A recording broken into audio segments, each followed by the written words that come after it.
ఆ కోరికలన్నీ నెరవేరొచ్చు, నెరవేరకపోవచ్చు. కానీ అందరి హృదయాలలో వెలుగులు ఉండాలని దేవుణ్ణి ప్రార్థిస్తూ సేమ్ టైం ప్రతి ఒక్కరూ కోరుకునేదంటే వాళ్ళ బిడ్డలకు విద్య, కుటుంబంలో ఉన్న పెద్దలకు ఆరోగ్యము, సో బతకడం కోసము కొంత ఆ వర్క్ కానీ లేకపోతే ఇతర కార్యక్రమాలు ఏవైనా కూడా బతకడం కోసం కొంత ఫినాన్షియల్ సపోర్ట్ అయితే డెఫినెట్గా కావాలని కోరుకుంటాం. అందులో ఏ విధమైన ఇబ్బంది లేదు. సో మోమాటం కూడా కాదు అది. సో అది అత్యాశ కూడా అంతకంటే కాదు. కానీ గత 30 సంవత్సరాలుగా మనం గమనిస్తున్న క్రమం లోపల తెలంగాణ రాష్ట్రంలో కానీ ఉమ్మడి ఆంధ్రప్రదేశ్లో కానీ ఏమేమి పెరుగుతున్నాయి, ఎక్కడెక్కడ మనకి ఇబ్బందులు కలుగుతున్నాయి అనేది చాలా కీలకం. ప్రభుత్వ భూములు 1,28,00,000 ఎకరాల మిగులు భూములు ఉంటే 2006లో లెక్కలు తీసిన లెక్కల ప్రకారము ఆ 1,28,00,000 ఎకరాలు కాస్త బీఆర్ఎస్ ప్రభుత్వము వెళ్ళడానికి ముందు కొన్ని సంవత్సరాలకు ముందే భూములే లేవు అనేది ఒక ప్రచారంలోకి తీసుకొచ్చేసారు. మరొక అంశం వచ్చేసి తెలంగాణ రాకముందుకు 2014 తెలంగాణ రాకముందుకు ఆల్కహాల్ మీద మన ఇన్కమ్ 14,000 కోట్లు ఉంటే బీఆర్ఎస్ ప్రభుత్వం వచ్చిన నాటికి మన ఇన్కమ్ 45,000 కోట్లు. ఇప్పుడు గత 2 సంవత్సరాల నుంచి కాంగ్రెస్ వచ్చిన తర్వాత 75,000 కోట్లకు చేరుకున్నది మన ఇన్కమ్. సో ఇది మాత్రం దివ్యమానంగా సో రాకెట్ లాగా దూసుకెళ్ళిపోతుంది ఆల్కహాల్ అమ్మకాలు. సో దాంతోపాటు వచ్చి విద్యా విషయానికి వచ్చేసినట్టు అయితే నూతన విద్యా చట్టం ప్రకారము ప్రతి ఇంట్లో ఒక బిడ్డ ఉన్నట్టు ఆ బిడ్డ నిర్బంధ విద్య ఇవ్వాలనేది మాత్రము కాగితాల మీదనే రాసుకొని ఉన్నాము, పేపర్స్ మీదనే. కానీ ఆ నిర్బంధ విద్య దేవుడెరుగు కానీ విద్యకు పోతున్న చదివించాలన్న బిడ్డలు ఈరోజు చదువుకునే పరిస్థితి లేదు. ఎంతో మంది బిడ్డలు జీవితాలు అగమ్య గోచరంగా మారటమే కాదు, ఈరోజు హాస్టల్లో ఉండే బిడ్డలకు కూడా సరి అయిన వసతులు లేకుండా ఎంతో మంది బిడ్డలు చనిపోయిన విషయాన్ని మనం గమనిస్తూనే ఉన్నాం. ఇప్పుడు ఎప్పుడు ప్రభుత్వాలలో ఒక నిర్లిప్తత. ప్రభుత్వ ఆసుపత్రులలో ఆరోగ్య విషయాన్ని దేవుడెరుగు కానీ అక్కడ కనీసం పారాసిటమాల్ టాబ్లెట్ అన్న ఉన్నాయంటే ఈ రోజు వరకు కూడా ప్రభుత్వ హాస్పిటళ్లలో ఎక్కడ కూడా పరిస్థితులు అగమ్య గోచరంగానే ఉన్నాయి. ఈ రోజు వరకు కూడా మళ్ళీ ఆరోగ్యశ్రీ మీద ఆధారపడిన జీవితాలే తప్ప ప్రభుత్వ హాస్పిటల్ను బాగు చేయాలన్న ఒక ముఖ్య ఉద్దేశం ఏ ప్రభుత్వానికి లేకుండా పోయింది. అంటే ఇక్కడ మనకు ఎక్కడ కూడా ఒక విషయాన్ని మనం గమనించాలి. ప్రజల భూములు, ప్రభుత్వంలో ఉండాల్సిన భూములన్నీ తరిగిపోయినాయి. ఎవడెత్తుకపోయినలో ప్రభుత్వంలో లెక్కలు ఉన్నాయో లేవో నాకు తెలియదు. ఈరోజు విద్యా వైద్యము ఎంత నిర్లిప్తంగా ఉంది అంటే, ఎంత అమానుషంగా ఉందంటే అంత దుర్మార్గం అనేది బహుశా ఒక భారతదేశంలోనే ఉన్నది. మిగతా ఈ ప్రపంచంలో ఏ దేశంలో కూడా ఇంత అధ్వానంగా లేదనేది అందరూ తెలిసిన విషయమే. కానీ ప్రజల మీద ఫైన్లు వేయాలి, ట్రాఫిక్ రూల్స్ను ఎట్లా వేయాలి, లేకపోతే ప్రజల నుంచి ఎట్లా డబ్బులు లాగాలి అనే దాన్ని పక్క దేశాల పోయి నేర్చుకొని వచ్చే మన నాయకులు ఇక్కడ ప్రజలకు విద్య వైద్యం ఇవ్వాలని మాత్రము ఈ దేశంలో నేర్చుకోవడానికి కూడా చిత్తశుద్ధి లేదు. అంటే ఈరోజు దీపావళి జరుపుతున్న ప్రతి కుటుంబం లోపల ఒక దుర్మార్గమైన విషయం ఏంటంటే ప్రతి విలేజ్ అంటే 12,000 విలేజ్లు మనకు గ్రామ పంచాయతీలు 12,700 గ్రామ పంచాయతీలు మన రాష్ట్రంలో ఉంటే ప్రతి గ్రామ పంచాయతీకి నెలకొక్కరు చచ్చిపోతున్నారు డ్యూ టు ఆల్కహాల్. ఇంతటి దుర్మార్గము ఈ లెక్కలను కనుక చెప్తుంటే ఇంకా అగమ్య గోచరంగా ఉంటాయి. దీన్ని ప్రతి ఒక్క రాజకీయ పార్టీ వింటున్నది, అంటున్నది, మాట్లాడుతున్నది, బాధపడుతున్నది. కానీ ఆల్కహాల్ రేట్లు మాత్రం అమ్మడానికి మాత్రం విపరీతమైన సేల్స్ జరిగిపోతున్నాయి. ఇప్పటి వరకు ఈ ఆల్కహాల్ రేట్లు 75,000 కోట్లు. ఇది ప్రభుత్వ లెక్కల ప్రకారమే. కానీ ఇక బెల్ట్ షాపుల గురించి చెప్పుకుంటూ పోతే దీనికి 2 ఉంటుందో 3 ఉంటుందో తెలియదు. ఈరోజు తాగి వాడు సస్తే కనీసం హాస్పిటల్ లోపల ఆదరించే డాక్టర్లు కూడా ఇన్ఫ్రాస్ట్రక్చర్ ఉన్న దగ్గర డాక్టర్ లేడు, డాక్టర్ ఉన్న దగ్గర ఇన్ఫ్రాస్ట్రక్చర్ లేదు. సో ఎక్కడైతే ప్రజలు ఈరోజు తాగి ఆ తండ్రులు చనిపోతే ఆ బిడ్డలు చదువుకోవడానికి కానీ లేకపోతే వయసు వచ్చిన ఆడబిడ్డలకు పెళ్లి చేయడానికి కానీ, లేకపోతే తాలిబొట్లు తెగిన అంశాలు కానీ, ఇంకొకటి భయంకరమైన నిజం ఏంటంటే 25 సంవత్సరాల నుంచి 35 సంవత్సరాల ఆడబిడ్డల భర్తలు చనిపోవడం అనేది ఇది ఇంకా బాధాకరమైన విషయం. ఇక్కడ దీపావళి జరపాలనా, దసరా జరపాలనా, క్రిస్మస్ జరపాలా, రంజాన్ జరపాలా, ఏది సంక్రాంతి జరపాలా, ఏది జరపాలి? జరిపితే వస్తే తాగినా పండుగ ఉన్నా లేకున్నా తాగి తందనాలాడి ఆ పండుగతోనే ఆదాయం వచ్చే ప్రభుత్వాన్ని అభినందిద్దామా, ఆ కుటుంబాల విషయంలో బాధపడదామా? ఇదొక కన్నీటి వెద. ఒక ఆడపిల్లల తాలిబొట్లు తెగుతున్న ఊసురు ఆ కుటుంబాలకు, రాజకీయ నాయకులు, ప్రభుత్వంలో ఉన్న అధినేతల కుటుంబాల్లో ఇదే జరిగితే, మీరు చస్తే మీ పిల్లల కనుక ఇదే అయినట్టు అవుతే, మీ కుటుంబం లోపల ఆడబిడ్డల మొగులు చస్తే ఇలానే ఉన్నట్టు అవుతే, మీ ఇంట్లో పండుగ దివాళీ కనుక, ఈ దసరా కనుక, ఈ రంజాన్ కనుక, క్రిస్మస్ కనుక ఇలానే జరుపుకుంటారా అనేది వేదన కాదు, ఆవేదన కాదు, ఆలోచనతోని మాట్లాడుకోవాలి, ఆలోచనతోని ఉండాలనేది లేదు. కానీ ఈరోజు ప్రభుత్వం లోపల నిన్నగాక మొన్న మన కళ్ళ ముందు జరుగుతున్న విషయాలు ఏంటంటే, పంచుకోవడం కోసము, తెంచుకోవడం కోసము ఈరోజు అనేక అంశాలు తెర మీదకి వచ్చేసినాయి. అవి సద్దువిని అనుకోండి, సరే అది వేరే విషయం. కానీ ఈరోజు అంటే గవర్నమెంట్ విషయం లోపల ఈరోజు పట్టబగలే బరిదెగించి కూడా ఈరోజు ప్రభుత్వంలో ఉన్నది. అలాగని చెప్పేసి కాంగ్రెస్కే పరిమితం కాదు, అలాగని చెప్పేసి బీఆర్ఎస్ పరిమితం కాదు, యావత్ భారతదేశం మొత్తం ఇలానే ఉంది. ఈరోజు నిజంగా కనుక ఒకవేళ కనుక దీపాలు కనుక వెలిగించినట్టయితే అందులో నూనె పోయడానికి డబ్బులు ఉన్నాయో లేదు, కానీ కన్నీళ్లు మాత్రం ప్రతి కుటుంబంలో ఉన్నాయి. వాటితోని మాత్రం ఈ ప్రభుత్వాలు వెలుగులు నింపుకోమని నేను కోరుకుంటున్నాను. ఓకే, థ్యాంక్ యూ జయరామ్ గారు. మొత్తానికైతే ప్రభుత్వం ఎక్కడ కూడా తాగాలని ప్రోత్సహించదు. సో ప్రజలు తాగుతున్నారు, దాన్ని కంట్రోల్ చేయాల్సిన బాధ్యత మీలాంటి మరి పొలిటికల్ అనలిస్టులు, మరి సమాజ సేవకులు, పొలిటికల్ చేసి నడుపుతున్న వాళ్ళు మీరు ఒక బాధ్యత తీసుకోండి. కేవలం ప్రభుత్వాల నిందించడమే కాదు, అప్పుడప్పుడు అవేర్నెస్ క్యాంపులు కూడా చేయాలి. సో మొత్తానికి ప్రజల జీవితాలు మెరుగుపడ్డాయి. దీంట్లో తాగడానికి కూడా వాళ్ళు ఖచ్చితంగా ఖర్చు పెడుతున్నారు. ఆ ఆదాయంతోనైతే ప్రభుత్వాలు నడుస్తున్నాయనే అభిప్రాయం వ్యక్తం చేస్తున్నారు. ప్రతిభారావు గారు ఏం చెప్తారు మేడం? కాంగ్రెస్ అధికారంలో ఉంది, సో తెలంగాణ ప్రజలు మార్పు కోరుకున్నారు. సో ఈ మార్పు అనేది కాంగ్రెస్ చూపిస్తుందా? మరి ఎందుకని స్థానిక సంస్థల ఎన్నికలకు ఓట్లేదు? వైఎస్ రాజశేఖర రెడ్డి అంటే తెలంగాణలో కాదు ఉమ్మడి ఆంధ్రప్రదేశ్కే ఆయన యొక్క ముఖ్యమంత్రి అంటే నిజంగా ఇప్పటికి చాలామంది ఉమ్మడి తెలుగు రాష్ట్రాల్లో ఆయన అభిమానులు. ఆయన చనిపోయిన తర్వాత చాలామంది నిజంగా కొంతమంది చనిపోయారు, తర్వాత చాలామంది ఏదో ఫీల్ అయ్యారు, బాగా ఏదో ఆత్మీయుని కోల్పోయినట్టు. అలాంటి పాలన రావాలి, అలాంటి ముఖ్యమంత్రి రావాలని ఇప్పుడు కోరుకుంటున్నట్టు కనిపిస్తుంది. ఒక కేసీఆర్కు 10 ఏళ్ళ అవకాశం ఇచ్చారు, మరొకసారి రేవంత్ రెడ్డికి ఇప్పుడు 2 ఏళ్ళుగా అవకాశం ఇస్తున్నారు. నిజంగా మార్పు అనేది కనిపిస్తుందా? తెలంగాణలో ప్రజలు మరి డాక్టర్ జయరామ్ అన్నట్టు కేవలం తాగుబోతుల ద్వారానే ప్రభుత్వం నడుస్తోంది, సో తాగుబోతులు చనిపోతున్నారని ఆయన ఆవేదన వ్యక్తం చేస్తున్నారు. ప్రభుత్వాల బాధ్యత ఎంత, దీంట్లో ప్రజల బాధ్యత ఏం చెప్తారు? రాజశేఖర్ రెడ్డి గారు ఉన్నప్పుడు హెల్త్ వాజ్ ద ప్రయారిటీ.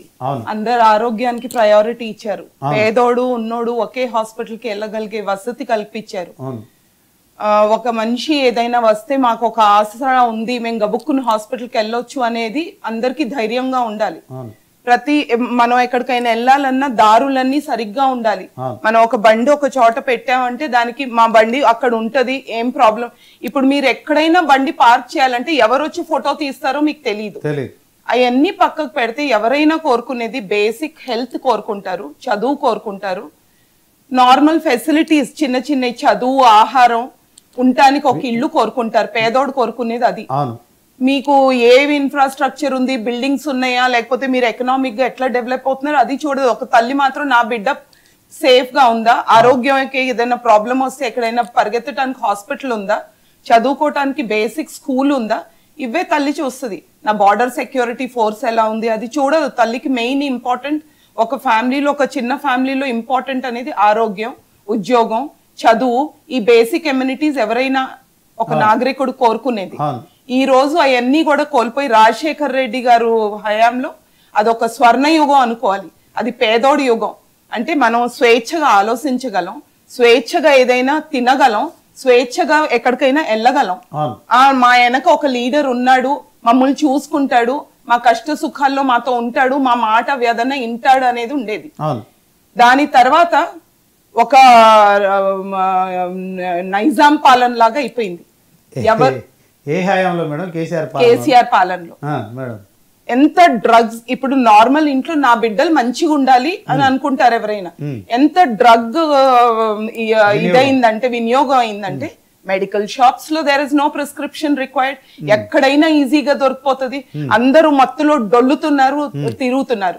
10 ఏళ్ళు 20 ఏళ్ల పాలన. బెల్ట్ షాపులు అంటారా? నార్మల్ పేదోడు పని చేయటం మానేశాడు. పని ఎందుకు చేయటం మానేశాడు? Because you are giving freebies. Freebies ఎప్పుడైతే మీరు ఇప్పుడు మీరు మన పిల్లలు ఉన్నారు, కష్టపడితే రివార్డ్ కి ఇస్తాం ఏదైనా ఒక చాక్లెట్. కానీ మీరు ఏమీ చేయకోకుండా చాక్లెట్ ఇచ్చారనుకో, ఓహో my father is giving this అనుకుంటారు. మీరు ఫ్రీబీస్ ఇస్తున్నారు, తప్పకుండా మంచిదే. కానీ వాళ్ళకి పని కల్పించారా? అగ్రికల్చరల్ డెవలప్మెంట్స్ చేశారా? లేకపోతే ఏదైనా రిఫార్మ్స్ చేశారా? కొత్తగా ఏమైనా పథకాలు తెచ్చారా? అగ్రికల్చరల్ ల్యాండ్స్ కి మీరు డబ్బులు ఇస్తున్నారు, అది ఎవరి స్థలమో తెలియదు. కూలోడు ఎవరైతే వ్యవసాయదారుడు ఉన్నాడో ఆయన ఎవరికో ఇచ్చేస్తాడు, కౌలుకి ఇచ్చేస్తాడు. ఆయన రెక్కలు ముక్కలు చేసుకొని పని చేస్తాడు. ఎవరికైతే ఎవరి స్థలము వాళ్ళకి డబ్బులు ఇస్తున్నారు.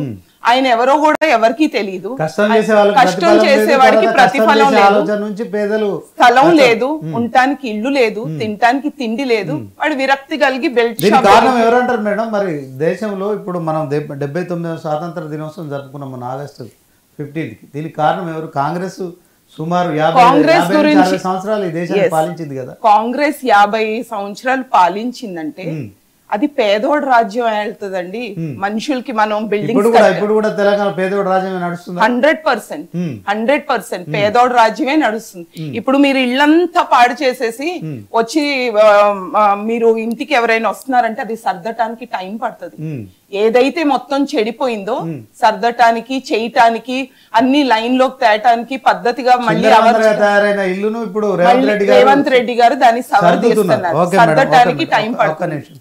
సుమిత్రానంద్ గారు బీఆర్ఎస్ పార్టీ నాయకులుగా ఏం చెప్తారు? గతంలో మరి కేసీఆర్ పాలనను ఎట్లా డాక్టర్ ప్రతిభారావు గారు ఏమని వర్ణించారో చూశారు కదా. సో దీన్ని మీరేం చెప్తారు? శ్రీనివాస్ గారు, ప్యానెల్లో ఉన్న మిత్రులు, తెలంగాణ ప్రజలకు దీపావళి శుభాకాంక్షలు. జై తెలంగాణ, నమస్తే. దశాబ్ద కాలం వికాసం, కాంగ్రెస్ పాలన విధ్వంసం. నాడైనా నేడైనా మీరే ఇందాక చెప్పారు, స్వతంత్ర భారతదేశంలో అత్యధిక కాలం పరిపాలించింది కాంగ్రెస్. అయినప్పటికీ పేదలకు గూడు ఇచ్చేటువంటి పనిలో వెనుకబడి దాన్నే అదొక బూచిగా చూపించి పాలన కొనసాగించి ప్రజల ఓట్లు కొల్లగొట్టి పాలన జరిపినటువంటి కాంగ్రెస్ ప్రజల పక్షాన ఎన్నడూ లేదు. ముఖ్యంగా తెలంగాణను విధ్వంసం చేసింది కాంగ్రెస్. తెలంగాణ అట్టడుక్కుపోయే విధంగా, తెలంగాణ ప్రజలు అన్నమో రామచంద్రాన్ని చేసే విధంగా ఇక్కడ విధ్వంసం జరిగింది. ఈ తెలంగాణ ప్రజలకు అస్తిత్వాన్ని కోల్పోయే విధంగా, ఆత్మాభిమానం లేకుండా ఉండే విధంగా పరాయి పాలన ఇక్కడ తీసుకొచ్చి ఆంధ్ర రాయలసీమలను అభివృద్ధి చేసుకుంటూ తెలంగాణను అధ్వాన స్థితిలో ఉంచుతూ, ఎస్ మేము కేసీఆర్ గారే ప్రశంసిస్తారు కొన్ని సందర్భాల్లో. వైఎస్ గారు ఆరోగ్యశ్రీ ఒకటి అలాగే మేము కొనసాగించినాం దశాబ్ద పాలనలో. అది ప్రజలకు మేలు కలిగిస్తా ఉన్నదని. మిగతా అనేక పథకాలు కదా దశాబ్ద కాలపు వీళ్ళు చర్చనంతా పక్కదారి పట్టించిరండి. జయరాం గారు గాని, ప్రతిభారావు గారు గాని చర్చను పక్క పట్టించారు. దశాబ్ద కాలపు అభివృద్ధిని, వికాసాన్ని చెప్పడానికి వాళ్ళకు నోట మాట రాదండి. ఎస్, జయరాం గారు చెప్పినట్టు నిజంగా మద్య నిషేధ విషయంలో మరి వాళ్ళ ప్రయత్నం ఏంది? మేమండి నాడు కాంగ్రెస్ పాలనలో ఈ సారాకు వ్యతిరేకంగా పోరాటాలు చేసినాం, మద్య నిషేధ ఉద్యమంలో పాల్గొన్నాం. ఎన్టీ రామారావు గారు సారానే కాదు మద్య నిషేధం చేసే వరకు పోరాటం కొనసాగింది. ఆయన హామీ ఇచ్చిన్నాడు. మరి ఇప్పుడు ఎలాంటి ప్రయత్నం లేకుండా నేపాలు నిందలు నెట్టడం కాదండి. ఎంత మరి నాడు ఎంతుండే ఒక 2 ఇంతలు 3 ఇంతలు తెలంగాణ వచ్చిన తర్వాత పెరుగుతాం. మీరు అన్నట్టుగా ప్రజలకు కొనుగోలు శక్తి పెరిగి తాగడం అది పెరిగితే దాన్ని ఏదో బీఆర్ఎస్ చేసినటువంటి తప్పుగా, ఇప్పుడైతే ఊరూరా బెల్ట్ షాపులు కాదండి, బెల్ట్ షాపులు తీసేస్తాము అని చెప్పినటువంటి రేవంత్ రెడ్డి గారు ఊరూరా మద్య షాపులు పెట్టేటువంటి ప్రయత్నం చేస్తున్నా అని చెప్పి కూడా ప్రకటించడం జరిగింది.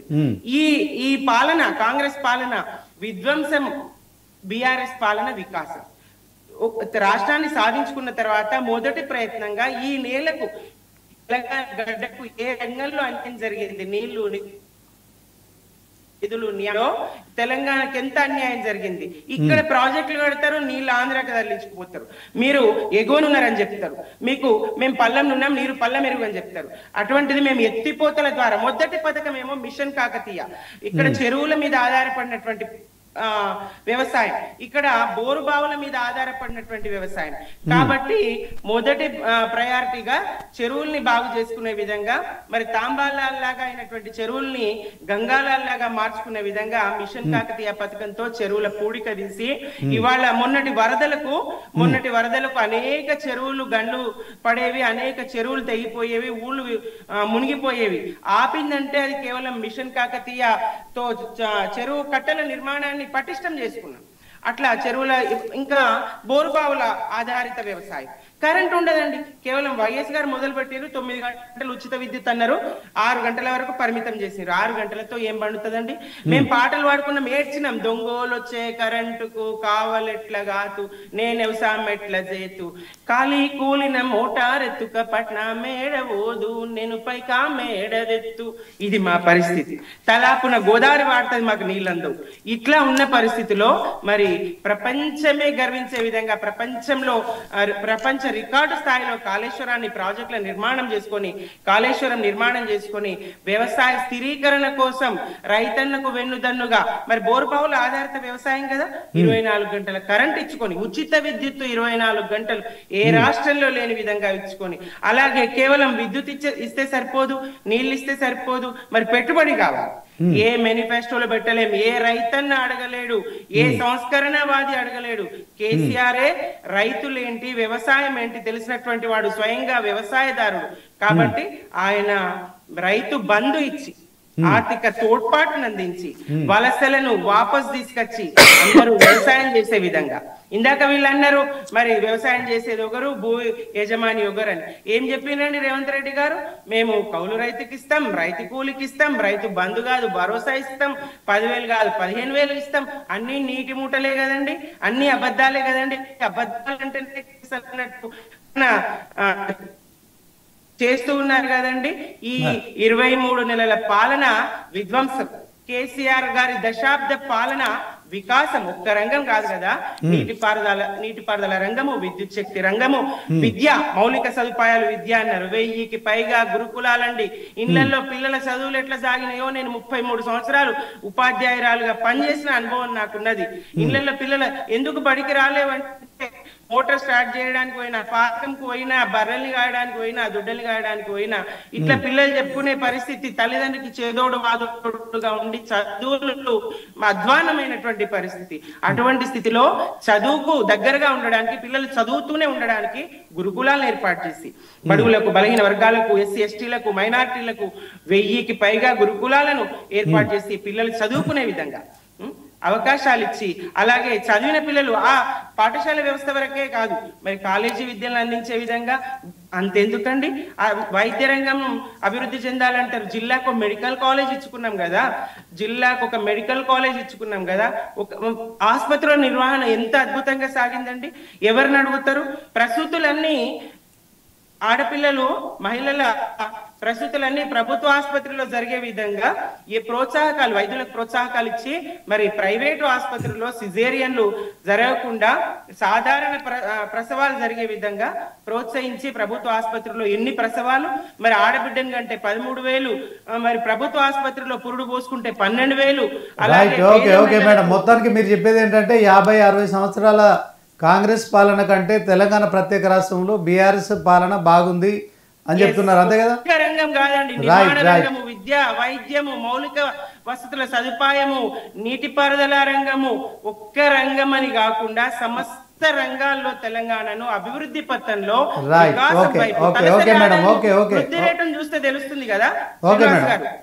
తలసరి వికాసం అప్పుడు బీఆర్ఎస్ లో వికాసం ఉంటే ఇప్పుడు కాంగ్రెస్ లో విధ్వంసం జరుగుతుంది అంటుండ్రు. ఓకే కదా? 23 నెలల్లో చేసింది చెప్పుకోవడానికి ఏముందండి? హైడ్రాతోని పేదల ఇల్లు కూల్చడమే కదా. ఇందిరమ్మ చెప్పింది పేదలకి గరీబీ హటావో. ఎన్నేళ్ళు గరీబీ హటావో అండి? 75 సంవత్సరాలు, 79వ స్వతంత్ర దినోత్సవంలో కూడా ఇంకా గరీబీ హటావో అనేటువంటి పాలన. 50 ఏళ్లకు పైగా కాంగ్రెస్ పాలనలో కూడా ఇంకా గరీబీ హటావోను నినాదమేనా? Okay madam, okay madam. Mounika గారు, మీకు దీపావళి శుభాకాంక్షలు. కాస్త ఆలస్యంగా జాయిన్ అయ్యారు. సో బీఆర్ఎస్ కాంగ్రెస్ తెలంగాణలో మరి గతంలో వికాసం ఉంది, ఇప్పుడు కాంగ్రెస్ విధ్వంసం అని చెప్తున్నారు. ఇక మరి ప్రతిభారావు గారు ఉన్నారు, కాంగ్రెస్ నాయకురాలు. ఆమె కూడా ఏమంటున్నారంటే గతంలో మరి తెలంగాణలో ఒక విధ్వంసకర పాలన జరిగింది అని చెప్పి చెప్తున్నారు. బీజేపీ పార్టీకి సంబంధించి కావచ్చు, ఒక న్యాయవాదిగా కావచ్చు, గతంలో ఎట్లుండే అంటే 2014 ముందు తెలంగాణ ఎట్లుండే, 2014 నుంచి 23 వరకు ఎట్లుంది, ఇదే క్రమంలో 2023 నుంచి 25 వరకు ఎలా ఉంది, తెలంగాణ ఎలా ఉంది, ఏం చెప్తారు? వాయిస్ క్లియర్ గా వినిపిస్తుందండి? Okay madam, okay. 99 ప్రేక్షకులకు ప్యానెల్లో ఉన్న సభ్యులందరికీ నమస్కారం అండ్ దీపావళి శుభాకాంక్షలు.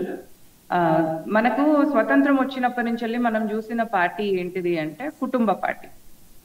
తాత, మళ్ళీ తర్వాత ఆయన బిడ్డ, మళ్ళీ తర్వాత ఆయన కొడుకు, తర్వాత ఆయన భార్య, విదేశీ మహిళ అయినా కూడా ఆయన భార్య, మళ్ళీ తర్వాత వాళ్ళ పిల్లలు, ఇది ఒకటి చూసాం. మళ్ళీ మన రాష్ట్రానికి వచ్చేసరికి ఇక్కడ కూడా రాష్ట్రం ఉమ్మడిగా ఉన్నప్పుడు ఒకలాగా, అది కూడా కుటుంబంలాగానే ఉండింది. అది విడిపోయిన తర్వాత మనం చూసినాం మళ్ళీ తండ్రి, కొడుకు, కూతురు, అల్లుడు ఇట్లా. ఇప్పుడు వీటిలలో ఏమైపోతుంది, వీటిలలో ప్రాబ్లం అవుతుంది అంటే అంతర్గతంగా కుమ్ములాటలు మొదలవుతాయి అనమాట, ఒకరికి పడదు. అది మనం చిన్న ఎగ్జాంపుల్ ఏడ చూసినాము దీనిలో అంటే మన కేసీఆర్ గారు ఉన్న కవిత గారు. వీళ్ళలో ఇంకొక ప్రాబ్లం ఏమైతుంది కుటుంబ పార్టీలలో అంటే స్కాములు మొదలైతాయి. అది మనము 2004 నుంచి 2014 వరకు మొత్తం A to Z A scam తీసుకున్నా కూడా మా ఆధ్వర్యంలో మాట్లాడివ్వండి, మాట్లాడినాక మీరు మాట్లాడండి. 2004 నుంచి 2014 వరకు ఉన్న స్కాములన్నిటిని కూడా ఇంటర్నేషనల్ మీడియా కూడా, అప్పుడు నేను అమెరికాలో ఉన్నాను, ఇంటర్నేషనల్ మీడియా ఏమని చెప్పిందంటే భారతీయులకు స్వతంత్రం వచ్చింది కానీ బానిస మనస్తత్వం ఇంకా పోలేదు అని ఇంటర్నేషనల్ ప్రెస్ మీడియా ఓపెన్ గా వేస్తుండే అనమాట. అప్పుడు ప్రతిసారి ఆ ట్యాగ్ లైన్ కి పక్కన మన్మోహన్ సింగ్ గారి ఫోటో వస్తుంది. అట్లాంటివి చూసుకున్నప్పుడు నాలాంటి వాళ్ళందరూ ఇంకా మళ్ళీ భారతదేశం తిరిగి ఏం వెళ్ళిపోతాం, నేను అమెరికాలోనే సెటిల్ అయిపోతాం, మా ఫ్యామిలీ మెంబర్స్ ని కూడా ఇక్కడే వెళ్ళిపించుకున్నా అనే ఆలోచనతోనే ఉన్న వాళ్లకు 2014లో నరేంద్ర మోదీ అని ఒక నార్మల్ వ్యక్తి, అసలు ఎట్లాంటి పొలిటికల్ బ్యాక్గ్రౌండ్ లేదు, పోనీ అట్లా కోట్లకు అధిపతి కాదు, ఒక పెద్ద వ్యాపారవేత్త అంతకంటే కాదు, అట్లాంటి వ్యక్తి ఒక సిద్ధాంతం ఉన్న రాజకీయ పార్టీని ముందుకు తీసుకొచ్చింది. అంటే ఆ పార్టీ ముందు నుంచి ఉంది కానీ ఆ సిద్ధాంతం అనేది 2014లో అదొక ఉధృతమైన స్థాయికి వెళ్ళింది, ప్రజల మనసులో కూడా వెళ్ళింది. ఎట్లా అంటే ఇప్పుడు మన దేశంలో ఉన్న కాంగ్రెస్ కానీ ఏదైనా రీజనల్ పొలిటికల్ పార్టీస్ కి పాలిటిక్సే వాటి ఐడియాలజీ, వేరే ఐడియాలజీ లేదు. పాలిటిక్స్ లోకి రావాలి, ఆ అధికారం తెచ్చుకోవాలి, కుటుంబ సభ్యులందరూ కూడా అధికారాన్ని అనుభవించాలి, ఇది. కానీ భారతీయ జనతా పార్టీకి వచ్చేసరికి ఈ దేశం కోసం, ఈ ధర్మం కోసం, ఈ నాగరికత కోసం, ఈ సంస్కృతిని కాపాడడం కోసం అనే ఒక ఐడియాలజీ ఏదైతే ఉందో ఈ ఐడియాలజీని కాపాడడం కోసం పాలిటిక్స్ లోకి వచ్చింది.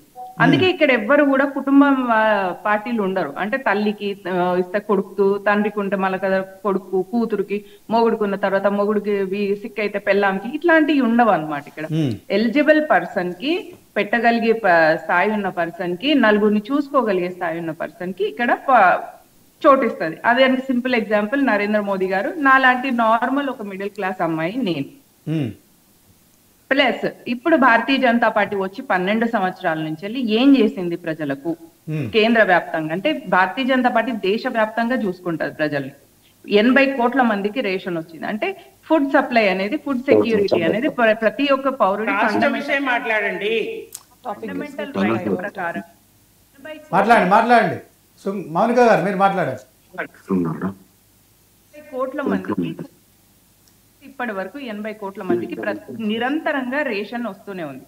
50 కోట్ల 60 లక్షల మందికి జన్ధన్ ఖాతాలో డైరెక్ట్ సబ్సిడీ ట్రాన్స్ఫర్ కింద అవన్నీ ఓపెన్ అయినాయి.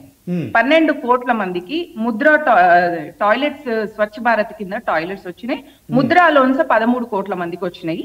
80 కోట్ల మందికి ఫ్రీ రేషన్ ఇందాక చెప్పినట్టుగా 50 కోట్ల మందికి ఆయుష్మాన్ భారత్ కింద, అంటే అంత్యోదయ అనే భారతీయ జనతా పార్టీ సిద్ధాంతం, మూల సిద్ధాంతం ప్రకారం పంక్తిలో చివరి కూర్చున్నా అంటే భారతదేశంలో ఉన్న పేద వ్యక్తికి కూడా ఆయుష్మాన్ భారత్ కింద వైద్యం అందాలి. నెక్స్ట్ 16 కోట్ల ఇళ్లకు జల్ధన్ అంటే మంచినీటిని ట్యాక్లు, మంచినీటి నల్లాలు అందించడం జరిగింది. 10 కోట్ల మందికి ఉజ్వల స్కీమ్ కింద. 12 సంవత్సరాలుగా మేడం మౌనిక గారు 12 సంవత్సరాలుగా కేంద్రంలో బీజేపీ అధికారంలో ఉంది. అదే క్రమంలో 19-20 రాష్ట్రాల్లో మీరు రాష్ట్రాల్లో కూడా అధికారంలో ఉన్నారు.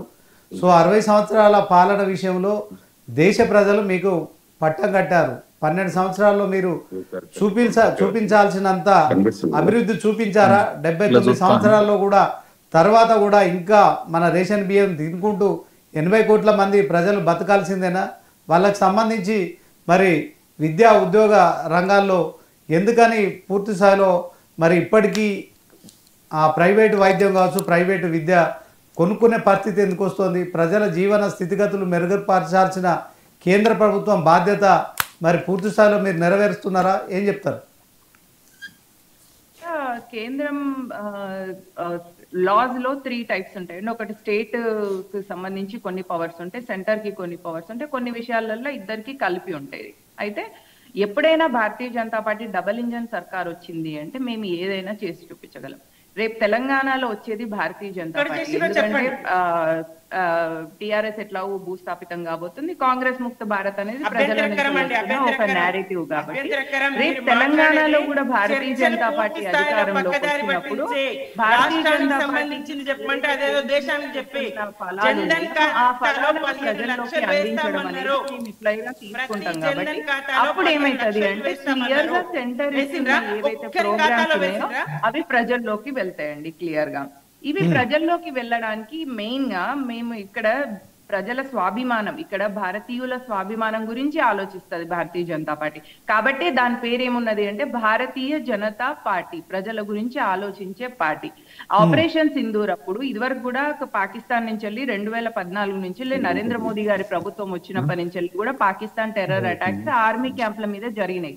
అది మీరు వేరే అటాక్స్ చూడండి, పఠాన్కోట్ కానీ బాలాకోట్ కానీ వీటి మీద జరిగినప్పుడు ఇండియన్ ఆర్మీ సర్జికల్ స్ట్రైక్ చేసి పాకిస్తాన్ కి బుద్ధి చెప్పింది.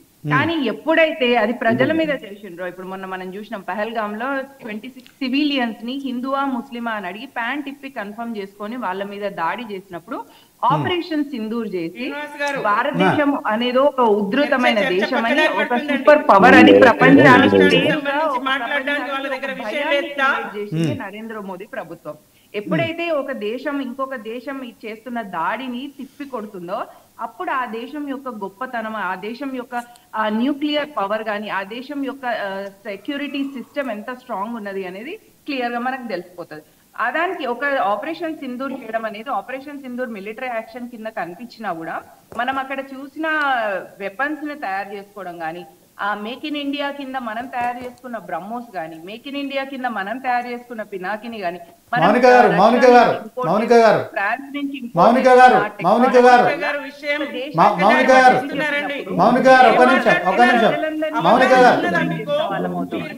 ప్రజలందరికీ ఒక దేశం పట్ల బాధ్యతాయుతంగా నిలబడేలాగా ప్రజల్ని తయారు చేసిన వాళ్ళం అవుతాం. అందులో ఆపరేషన్ సింధూర్ లో సక్సెస్ చేసిన భారతీయ జనతా పార్టీ మౌనిక గారు ఒక నిమిషం.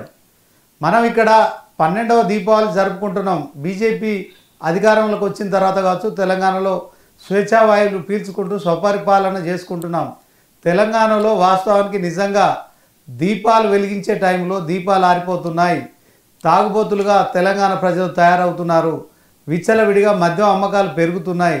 సో ప్రజలకు కొన్ని ఉచితాలు ఇస్తూ జీవనాలను అంటే జీవితాలను ఆర్పే కార్యక్రమాలు ప్రభుత్వాలు చేస్తున్నాయి తప్ప దీంట్లో పూర్తి స్థాయిలో ప్రజల జీవన విధానాలు మెరుగుపడే విధంగా అంటే విద్య కావచ్చు, వైద్యం కావచ్చు ఉచితంగా అందించడంలో విఫలమవుతున్నాయనే దాని పట్ల మనం చర్చ చేస్తున్నాం. అదే క్రమంలో డాక్టర్ జయరామ్ గారు కూడా అదే చెప్పారు. సో ఒకసారి మరి కొండా దేవయ్య గారు ఉన్నారు, ఆయన బీసీ నాయకులు, అదే క్రమంలో రాష్ట్ర మున్నూరు కాపు పటేల్ సంఘం నాయకులు. ఆయన ఏం మాట్లాడతారు? వాస్తవానికి ఇప్పుడున్న తెలంగాణలో మరి ఆయన ఒక 25 ఏళ్ళుగా కూడా చాలా యాక్టివ్గా ఉన్నారు. కుల సంఘాల విషయంలో న్యాయం చేయడానికి బీసీల విషయంలో పోరాడుతున్నారు. ఆయన ఏం చెప్తారు ఒకసారి విన్నాను. దేవయ్య గారు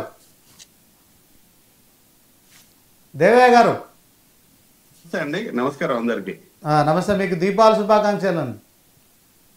థ్యాంక్ యూ అండి, మీ అందరికి కూడా దీపావళి శుభాకాంక్షలు. తెలంగాణ రాష్ట్ర ప్రజలందరికీ 99 వీక్షిస్తున్న ప్రేక్షకులందరికీ కూడా దీపావళి శుభాకాంక్షలు తెలియజేస్తున్నాను.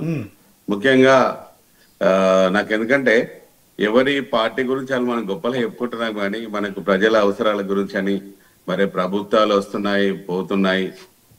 ఎవరైనా ఇప్పుడు మేడం చెప్పినట్టు డబుల్ ఇంజన్ సర్కార్ వస్తే మేము ఏమైనా చేయగలుగుతాము.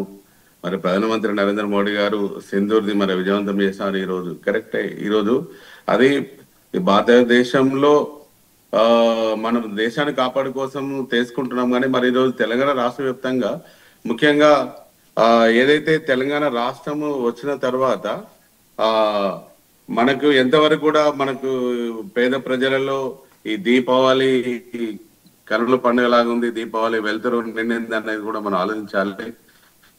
మరి ఈరోజు తెలంగాణ తెచ్చుకున్న ముందు కూడా మనము ఏదైతే మనం ఈ పేదరికంలో ఉన్న బతుకులందరూ మారుతాయి, అందరం కూడా సుఖ సంతోషాలతో ఉంటాము. రెండు రాష్ట్రాల్లో కూడా ఉద్యోగాలు కానీ నియామకాలు ఇవన్నీ కూడా ఇప్పటివరకు కూడా, ఎందుకంటే టీఆర్ఎస్ ప్రభుత్వం కొంతవరకు కరెంటు కష్టాలు, కొంతవరకు నీళ్ళాది, రైతులకు పంటలు కూడా కొంత ఇబ్బంది లేకుండా పోయింది. కానీ ఈ రోజు ఇంకా కూడా మనకు దీపావళి అనేది నిజమైన దీపావళి అనేది వస్తుందని అయితే నేను అనుకుంటలేనండి. ఎందుకంటే నేను ఈ తెలంగాణ రాష్ట్రంలో మున్నూరు కాపు మన కులం గురించి కానీ, బీసీలలో ఎంత పేదరికంలో ఉన్న గురించి కానీ నేను చూస్తున్నాను.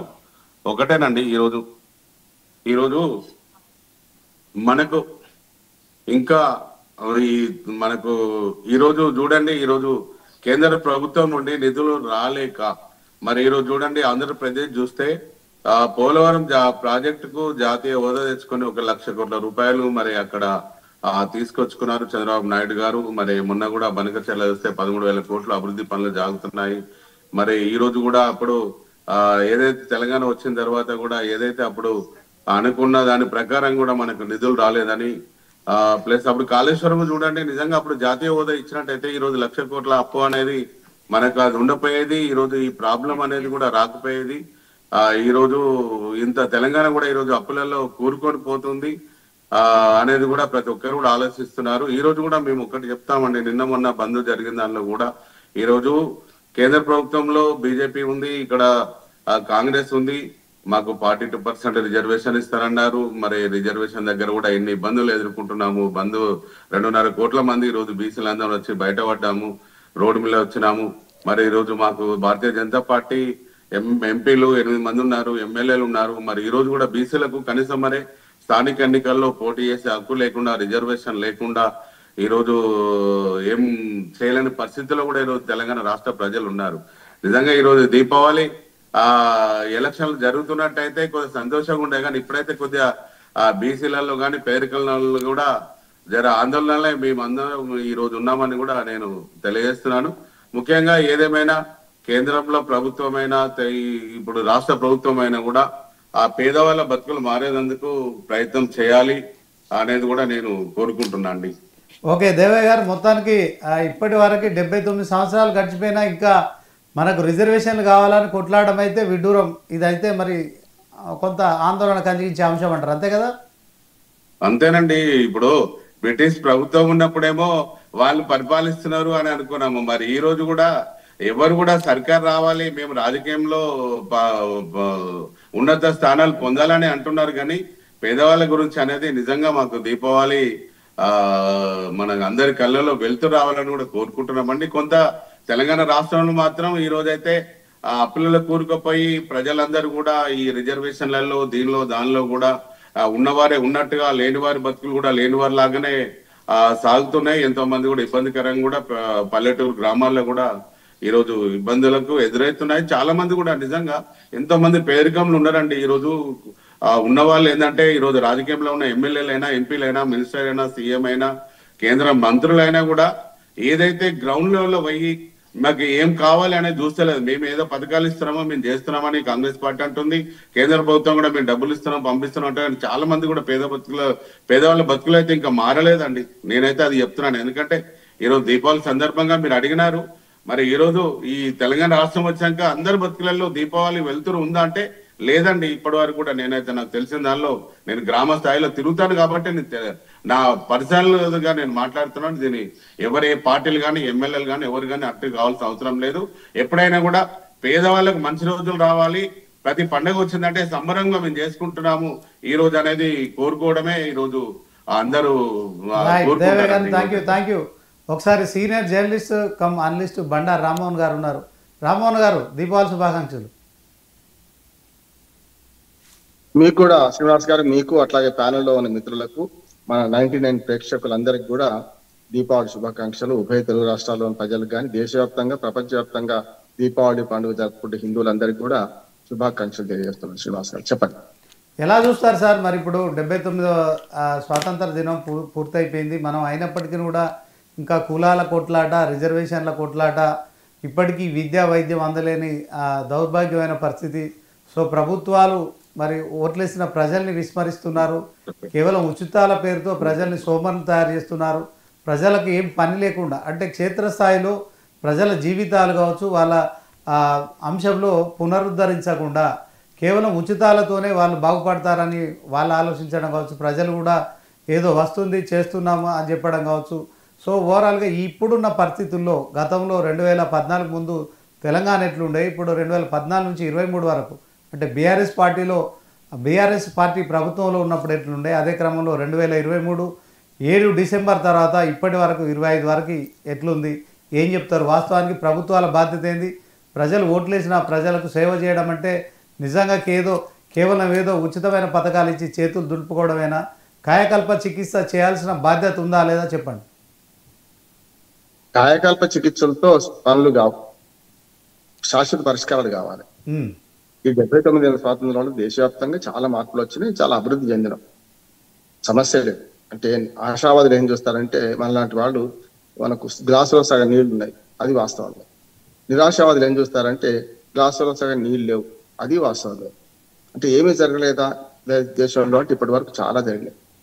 ఒకనాడు ఆధునిక దేవాలయాలైన దేవాలయాల పేర్కొన్న ఆక్రానంగరు, నాగార్జున సాగరు, శ్రీశైలము, మనకు మన శ్రీరామ్ సాగర్ ఇట్లాంటి పాయింట్ కట్టుకున్నాం. ఇవాళ కాళేశ్వరం లాంటిది కట్టుకుంటున్నాం, పోలవరం లాంటి కట్టుకుంటున్నాం. ఏమంటున్నానంటే అభివృద్ధి నిరంతర ప్రక్రియ, ఒక్కనాడు కాదు. ఎప్పుడు కూడా శ్రీనివాస్ గారు మొదలు కాలిబాటతో మొదలవుతుంది, నడుస్తే బాట అవుతుంది. ఆ తర్వాత మెల్లమెల్లగా బండ బాట, తర్వాత మట్టి రోడ్డు, తర్వాత కంకర్ రోడ్డు, ఇట్లా 8 లైన్స్ 16 లైన్స్ రోడ్డు కూడా చేసుకుంటున్నాం స్వర్ణ చతుర్భుజి వచ్చిన తర్వాత. అందుకనే అభివృద్ధి నిరంతర ప్రక్రియ సాగుతూనే ఉంటుంది. కానీ అభివృద్ధి ఫలాలు ఎవరు అనుభవిస్తున్నారనే సమస్య. ఇంతకుముందు దేవయ్య గారు అన్నట్టు మరింత పేదలు అవుతున్నారు, పెద్దలు మరింత పెద్దలు అవుతున్నారు. అంటే ఆర్థిక అసమానతలు పెరుగుతున్నాయి. రాజకీయ పార్టీలు కూడా ఏం చేస్తున్నాయంటే తమ పబ్బం కట్టుకోవడానికి అంటే ప్రజల మధ్యన విభేదాలు సృష్టిస్తూ విభజన రేఖలు గీస్తున్నాయి. గతంలో బ్రిటిష్ వాడిని అన్నాం, ఏది విభజించు పాలించాలి. వీళ్ళు చేస్తున్న పని ఏంటి? బీజేపీ మతం అంటే కాంగ్రెస్ కులం అంటుంది, అంతే తేడా. మిగతా వాడు దానికి హాయ్ నాయక్ అంటే జై నాయక్ అంటారు. చూస్తున్నాం కదా, అందరూ శాకాహారులే, నేను రొయ్యల గంప మాయమైనట్టు అందరూ బీసీలే మద్దతు చేస్తా అంటున్నారు. ఎక్కడుంది పొరపాటు? రాజకీయంగా పార్లమెంట్ లో బిల్లు పాస్ చేయడానికి ఈ 11 ఏళ్ళుగా అధికారంలో ఉన్న బీజేపీకి బాధ్యత కాదా? అంతకుముందు 10 ఏళ్ళ అధికారంలో ఉన్న కాంగ్రెస్ కాదా? వరుసగా చూస్తే ఈ రెండు పార్టీలుగా దేశాన్ని పరిపాలించింది. 78 ఏళ్ల స్వాతంత్రంలో దాదాపు 55 ఏళ్ళు కాంగ్రెస్ పార్టీ, 20 ఏళ్ళు బీజేపీ పార్టీ పరిపాలించింది. ఈ జనతా హక్కుల బంతులు అవన్నీ కలిసి ఇంకో 5 ఏళ్ళు. ఈ 80 ఏళ్లలో చూస్తే ఈ రెండు పార్టీలే కదా పరిపాలించినాయి. వీళ్ళే దొంగ అన్నట్టు ఇవాళ మేము బీసీల హక్కుల కోసం పోరాడతామని నేనంతా రాజకీయంగా కాకపోతే ఏమున్నది? నిజమైన బీసీ సంఘాల నాయకులు ఏదైతే పార్టీలకు అతీతంగా ముందరకు వచ్చినప్పుడు మాత్రమే సాధ్యమవుతుంది. ఎందుకు? అసలు రిజర్వేషన్ల పోరాటమే జీరో సమ్ గేమ్. అంటే మీకు లాభం అయితే నాకు నష్టం పోతే, నాకు లాభం అయితే మీకు నష్టం అవుతుంది, అంతే కదా. అంటే ఒక నష్టపోతే ఒక లాభపడతారు, ఒక లాభపడితే ఒక నష్టపోతారు. ఎందుకంటే రిజర్వేషన్ల సిస్టమ్ని మార్పు రావాలి. ఇవాళ చూడండి, పంచాయతీలలో వద్దన్న చైతన్యం వచ్చిన తర్వాత పంచాయతీ నుంచి జిల్లా పరిషత్ వరకు మేము సర్పంచుల శిక్షణ ఇస్తాం ప్రభుత్వం తరఫున. చూస్తే మీకు చాలా వరకు బీసీలు అంటే వాళ్ళకున్న 23 రిజర్వేషన్లు మొన్నటి 2019లో అంతకంటే డబుల్ ఎన్నికయ్యారు. అంటే 50% దాటి ఎన్నికయ్యారు. ఎక్కడి నుంచి వచ్చిండ్రు? ప్రజలలో మమేకమై ఉండడం వల్ల బీసీల జనాభాకు తగ్గట్టు వాళ్ళు పొందిండ్రు. ఎక్కడ లేవు? చట్టసభలో లేవు కదా రిజర్వేషన్లు. చట్టసభల్లో అంతా కలిస్తే 119 సీట్లు మనకు తెలంగాణలో ఉంటే కేవలం 32 మంది మాత్రమే బీసీలు ఎన్నికవుతారు. ఎట్లా? అంతే. అది కూడా ఏంది, వాళ్ళ అందులో కూడా మళ్ళీ ఆధిపత్య కులాలు, ఆ బీసీలలో కూడా ఆధిపత్య కులాలు ఎన్నికవుతున్నారు. ఒక చాకలి, ఒక మంగళి, వీళ్ళు ఎమ్మెల్యే కాగలిగినరా? ఒక చాకలి సమ్మయ్య కనపడతారు 4 రోజుల క్రితం, అంతే తప్ప ఎందుకు రావడం లేదంటే ఆధిపత్య వర్గాలు మిగతా వర్గాలు రానివ్వలేదు. ఎట్లా ఆరోపణ చేస్తున్నారు? బీసీల్లో కూడా ఇప్పుడు అదే చైతన్యం వచ్చింది. ఇప్పుడు కోర్టులో పిటిషన్లు పడ్డది అదే శ్రీనివాస్. ఏమనంటే మా సంగతి ఎప్పుడు అంటున్నారు. బీసీలకు రిజర్వేషన్లకు గంపగుత్త 42% ఇవ్వడం కాదు, 42లో మా వాటా కూడా తెలుసండి. ఏ ఏంది, బి ఏంది, సి ఏంది, డి ఏంది తెలుసమంటున్నారు కదా. ఇవన్నీ కూడా కేవలం రాజకీయ పదవుల్లో రిజర్వేషన్ అడుగుతున్నారు. ఉద్యోగాల్లో ఎంతున్నది, విద్యా ఉద్యోగాల్లో 27% కదా. మండల కమిషన్ నివేదిక వచ్చిన తర్వాత ఇప్పటికీ అమలు అవుతుంది దేశవ్యాప్తంగా 27% కదా. మేమెంతో మాకంతా అనే ఒక చైతన్యం వచ్చిన తర్వాత ఇవాళ రాజకీయ పదవులలో కేవలం పంచాయతీ స్థాయిలో కొట్టాడడం కాదు, వద్దన్నా అక్కడ వస్తాయి. ఎమ్మెల్యేలు ఎంపీల స్థాయిలో ఎందుకు కొట్లాడతలేరు అంటే ఈ చట్టసభల సభ్యులు ఏం చేస్తారంటే తమ వరకు రాణించుకోరు కూడా. ఉదాహరణకు మన లీడర్ అనే సినిమా వచ్చింది ఆ మధ్యన, అందులో రాణా హీరో, గొల్లపూడి మారుతిరావు గారు అంటారు, అవినీతి పరులు అందరూ అరెస్ట్ చేస్తా, అందరి మీద చట్టం ప్రయోగిస్తా అంటే అరే ఎవరు చచ్చేవాడు మన మింగడు, వాడు మింగడు, మమ్మల్ని మినహాయించండి, ఎమ్మెల్యేలను ఎంపీలు మినహాయించండి, అప్పుడు చట్టం దాని తర్వాత పాస్ అయింది అంటాడు. అదే జరిగింది. ఇప్పుడు మనం ఏమైందంటే వీళ్ళంతా ఈ తంపు పెట్టేదంతా కేవలం స్థానిక ప్రభుత్వాలు రిజర్వేషన్ అంటున్నారు. మీరు వద్దన్నా మాకు లభిస్తున్నాయి కదా అని బీసీలు అంటున్నారు కదా. మీరు వద్దన్నా, మీరు తక్కువ ఇచ్చినా ఎక్కువ ఇచ్చినా మాకు 50% దాటి ఇప్పుడు ఎన్నికవుతున్నాం. చూడండి వార్డు మెంబర్లు, పంచాయతీల్లో సర్పంచులుగా చూస్తే బీసీలు ఎక్కువ మంది ఎందుకు అవుతున్నారు? రిజర్వేషన్ అవసరం లేదు అక్కడ. ప్రజల చైతన్యం ఉంటే మా వాడిని మేము గెలిపించుకుందాం, మా నాయకుడు అలానా దేవయ్య గారు మల్లయ్య పుల్లయ్య అనుకుంటే అప్పుడు గెలిపిస్తున్నారు, వద్దన్నా కూడా. కానీ అక్కడ కాదు కావాల్సింది, చట్టసభలో రిజర్వేషన్లు కావాలి. అవుతాయా? ఇంకోటి పరిష్కారం ఓవైపు ఉంటే వీళ్ళు వెతుకుతుంది ఇంకోవైపు అంటున్నాను. ఇప్పుడు అభివృద్ధిలో దేశవ్యాప్తంగా అభివృద్ధి జరిగిన దానిలో అసమానతలు ఉన్నాయి. నక్సలైట్లు ఎందుకు పోరాటం చేస్తున్నారు ఇవాళ? ఎందుకు లొంగిపోతున్నారు అంటే అసమానతలు పెరిగిన తర్వాత ఆర్థిక అసమానతలు కేవలం మనకి ఈ సంక్షేమ పథకాలు అనుచిత ఉచితాలు తప్పే కాదంటలేదు. సన్నటి గీత ఉంటుంది, అన్ని ఉచితాలు అనుచితం కాదు. ఇవాళ స్కూటీలు ఇవ్వడం కానీ 2500 రూపాయలు మహిళకి ఇస్తా అన్నది కానీ ఇట్లాంటివన్నీ బస్సు ప్రయాణం కానీ ఇవన్నీ అనుచిత ఉచితాలు. కానీ నిజంగా పెన్షన్లు వృద్ధురాలకి పెన్షన్ కరెక్టా కాదా? అందుకని ఉచితాలన్నీ తిరస్కరించొద్దు, ఉచితాలన్నీ సమర్థించొద్దు. ఎక్కడ కావాలి? విద్య, ఆరోగ్యము, ఉపాధి కల్పన, మౌలిక వసతులు ఇవి ఇస్తే ఏ ఫ్రీ అవసరం లేదు. ఎవడు 2 రూపాయల కిలో బియ్యం అడగడు, తినడం లేదు కూడా. నిన్న సన్న బియ్యం తింటారేమో కానీ అంతకుముందు ఎవరు తినలే కదా. అటువంటి అప్పుడు వాళ్ళ పేదరికం పెరుగుతుందా తగ్గిందా? ఇవాళ 1 కోటి రేషన్ కార్డు ఉన్నాయి శ్రీనివాస్ మన రాష్ట్రంలో, తెలంగాణ రాష్ట్రంలో. 1 కోటి కుటుంబానికి 1 కోటి రేషన్ కార్డు అంటే ఎట్లా? 4 కోట్ల మంది ప్రజలు, 4 కోట్లు కూడా లేదు, 3 కోట్ల 60 లక్షల మంది ప్రజలు ఉన్నారు. సరే 2024, 25, 27 లెక్కలు అయితే కూడా 4 కోట్ల మంది ప్రజలు అవుతారు, అంతకన్నా ఎక్కువ ఏం కాదు. 1 కోటి కుటుంబాలు, 4 పెట్టుకున్న కుటుంబం 4 ఉన్నా 1 కోటి కుటుంబాలకు 1 కోటి రేషన్ కార్డు ఉంటే అంటే ఏమర్థం? అంటే అభివృద్ధి చెందలేదా? 20 ఎకరాలు 10 ఎకరాలు ఉన్న వాడికి కూడా రేషన్ కార్డు ఉన్నది. ఇవాళ ఆరోగ్యశ్రీ అమలు కావాలంటే రేషన్ కార్డు కావాలి. చాలా మంది పేదలు అగ్రవర్ణాల్లో ఉన్నారు, పేదల్లో ఉన్నారు. అర్హులకు పథకాలు అందడం లేదు. రాజకీయ పాపం కలుపుకోవడం, వీళ్ళందరూ ఓటు బ్యాంక్ రాజకీయాల కోసం ఏ పార్టీ అధికారంలోకి వస్తే ఆ పార్టీ వాళ్ళు వాళ్ళ అనునాయాలకు ఇచ్చుకుంటుంటే 1కి 4 ఇళ్ళు ఇచ్చుకుంటుంటే అసలు ఇల్లు లేని వాడి సంగతి ఉన్నది కదా. ఎందుకు జరుగుతుంది అంటే గ్రామ సభలు పటిష్టం చేసి గ్రామాల్లో లబ్ధిదారులను ఎంపిక చేయాలి. వాళ్ళు ఎవరు ఎంపిక చేస్తున్నారు? ఎమ్మెల్యే టిక్కు కొడితే లబ్ధిదారులు ఎంపిక జరుగుతుంది. అంటే ఎమ్మెల్యే రాజ్యం నడుస్తుంది. సర్పంచులు కానీ, మండలాధ్యక్షులు కానీ, జిల్లా పరిషత్ కానీ ఇవన్నీ అజాగల స్థలాలకు మిగిలిపోయినాయి. వాళ్ళకి అధికారాలు లేవు. 73 రాజ్యాంగ సవరణ ప్రకారం వాళ్ళకి అధికారులు ఇచ్చే పరిస్థితి లేదు ఇవ్వాలి. ఇదంతా ఒక పెద్ద జిలేబికా చెక్కడి. ఇదంతా కూడా ఒకనాడు పరిష్కారంగా చాలా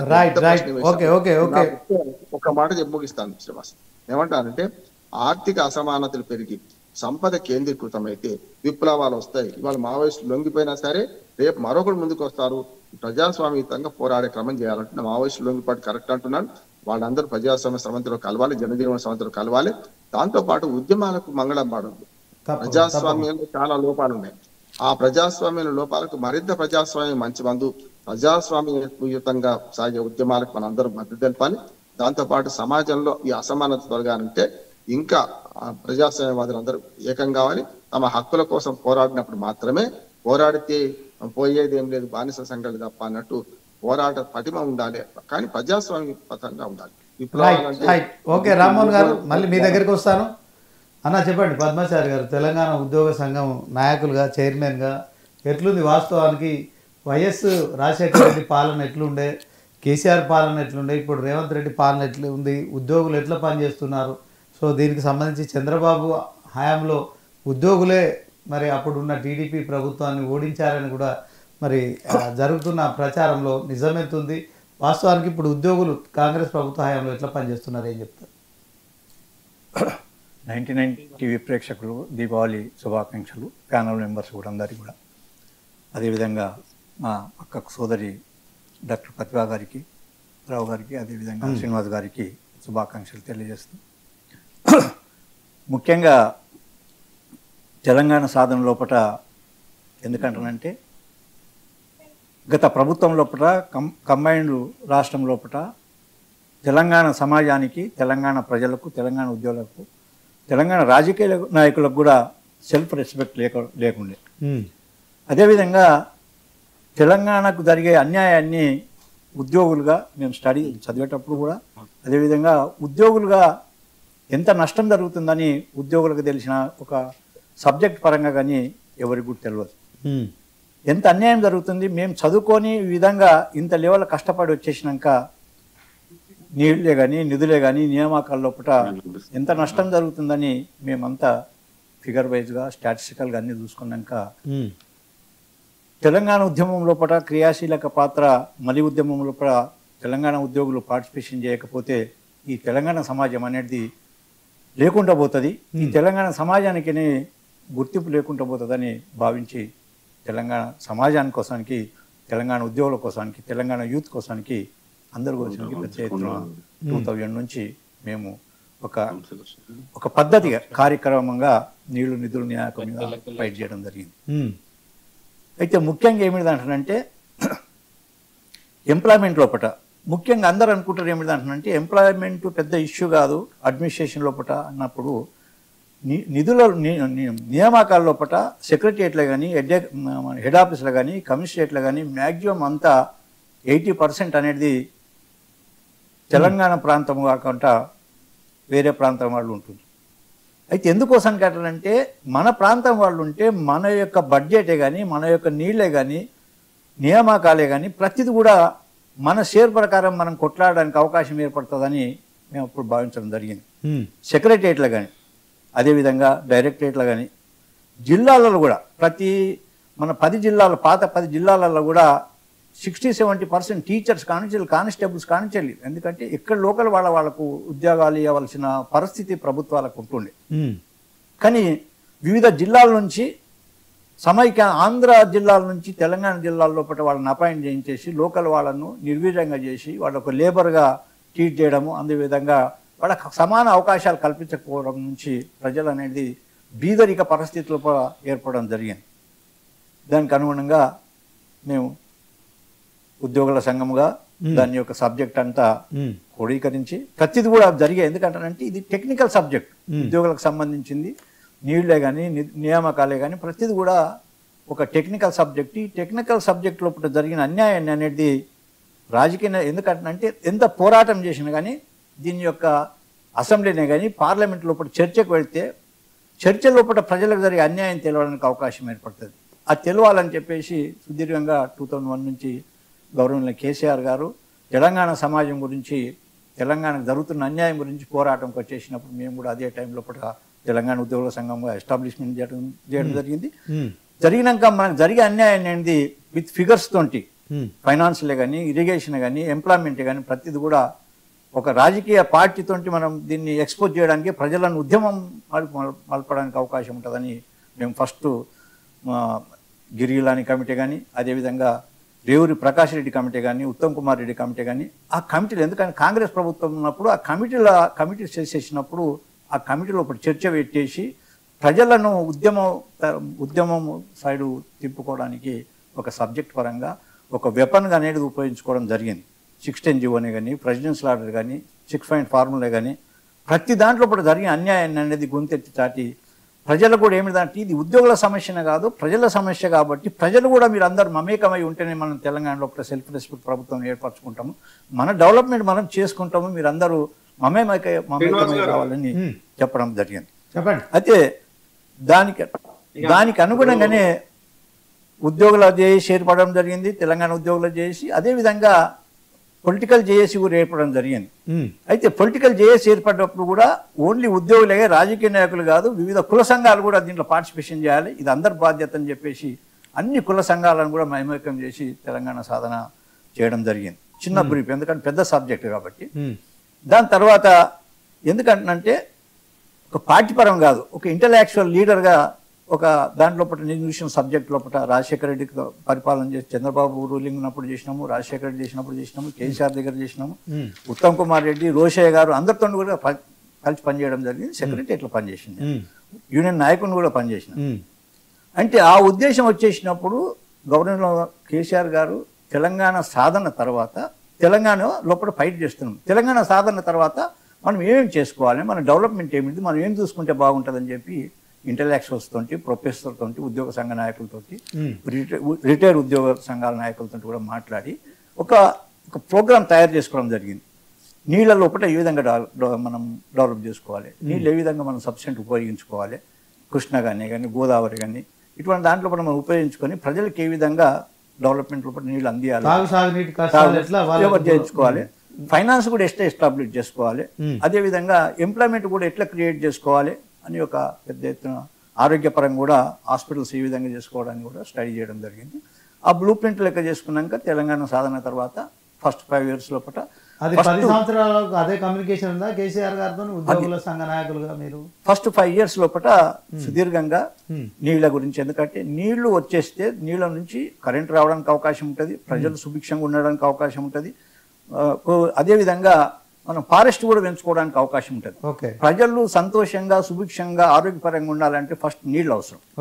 నీళ్లు ఉన్నప్పుడు మంచి ప్రశాంతంగా ఉండడానికి అవకాశం ఉంటుంది. తర్వాత ఏమైంది, ఫారెస్ట్ నుంచి పొల్యూషన్, నాన్ పొల్యూషన్ ఏర్పడడానికి అవకాశం ఉంటుంది. దాని నుంచి ప్రజలకు అనేది ఒక క్రిమినల్ నేచర్ అనేది ఐడియాలజీ పోతుంది. ప్రశాంతమైన జీవితం, శాంతికారకమైన జీవితం అనుభవించాలని ఐడియాలజీ ఉండాలని చెప్పేసి నీళ్లే కానీ నిధులు కూడా మన నిధులు మనం ఖర్చు పెట్టుకోవాలనే ఉద్దేశంతో తెలంగాణ సాధన తర్వాత మనం ఈ నిధులు ఏ విధంగా డెవలప్ చేసుకోవాలి, నిధులు ఎట్లా పెంచుకోవాలనే ఉద్దేశంతో ప్రభుత్వం ఏర్పడ్డది.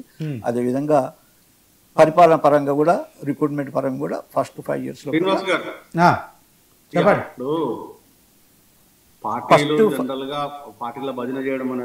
జయరాం గారు, డాక్టర్ జయరాం గారు నన్ను చెప్పనియండి మీరు నన్ను చెప్పనియండి, నేను చెప్పినాక మీకు అవకాశం.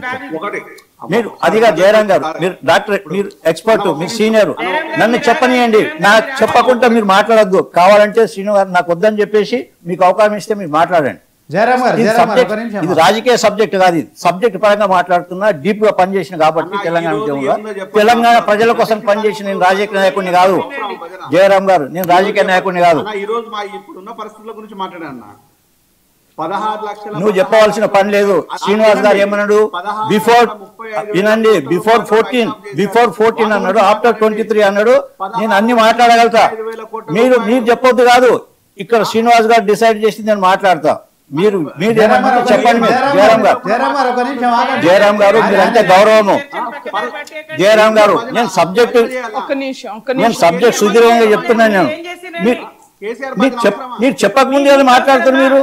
మీరు చెప్పనియండి జయరాం గారు, మీరు చెప్పనియండి. ఇంకా కానే లేదు, నేను చెప్పండి. నేను చెప్పండి 5 నిమిషాలు. నేను చెప్పడం కాదండి, నేను చెప్పనియండి. సబ్జెక్ట్ మీరు చెప్పదు జయరాం గారు, మీరు మాట్లాడద్దు. మీరు తర్వాత మాట్లాడండి. మీ సబ్జెక్టే చెప్పలేదు. మీరు ఏం చెప్పిండి అని సబ్జెక్టు కలగుర గంపలేక చెప్పిండు, మిక్స్డ్ చెప్పిండు. మీరు మీకు సబ్జెక్టే రాదు. మీకు సబ్జెక్ట్ కాదు జయరాం గారు, మీకు సబ్జెక్ట్ మాట్లాడానికి రాదు. పద్మాచారి గారు ఒక నిమిషం. పద్మాచారి గారు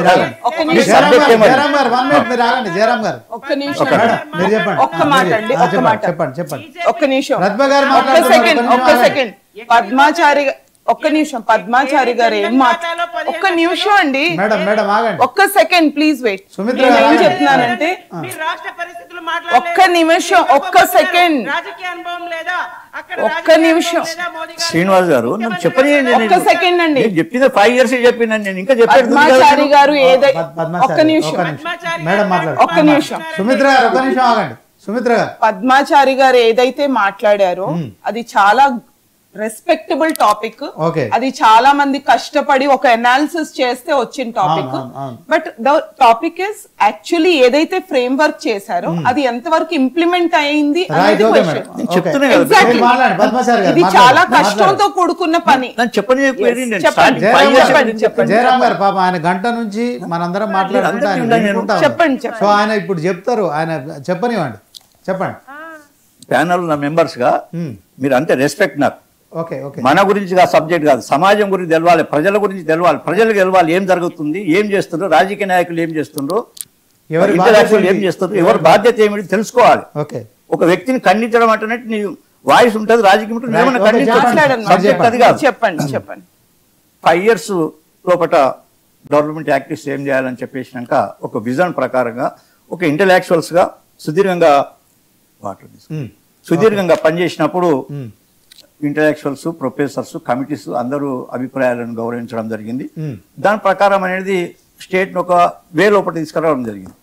ఎప్పుడు 5 years అనేది కంప్లీట్ అయిందో సెకండ్ గవర్నమెంట్ వచ్చేసినాక ఏజెండా అనేది ఒక రాజకీయ ఏజెండాగా వెళ్ళిపోయింది. ఫస్ట్ ఏమో డెవలప్మెంట్ ఏజెండాగా వెళ్ళిపోయి తర్వాత రాజకీయ ఏజెండాగా వెళ్ళిపోవడం జరిగింది.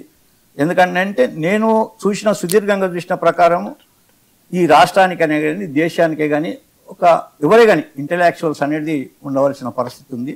కేసీఆర్ గారు వెరీ బ్రిలియంట్, నో డౌట్. అంటే ఐక్యూ ఉంది, మెమొరీ ఉంది. దేశంలో ఉన్న ప్రతి ఒక్క ఇరిగేషన్ సంబంధించిన ప్రాజెక్టే కానీ ఆ ప్రాంతంలో యొక్క ప్రజల యొక్క ఇంటలెక్చువల్టీ ఉన్నది, వనరులు ఏ విధంగా ఉన్నాయి, దేశానికి ఏ విధంగా ఉపయోగించుకోవాలి, అదేవిధంగా దాన్ని ఏ విధంగా యూటిలైజ్ చేసుకోవాలి.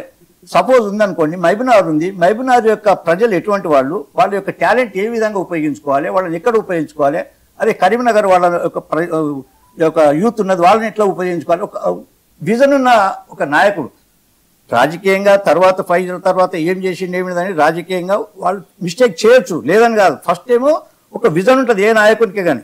తర్వాత ఏమిటంటే ఆ విజన్ అనేది మెల్లమెల్లగా తన ఎంబడున్న సహచరులు అనుకోండి, తన ఎంబడి టీం అనుకోండి, దాన్ని రాంగ్ వే అవ్వడానికి మెల్లమెల్లగా స్టార్ట్ చేయడం జరిగింది.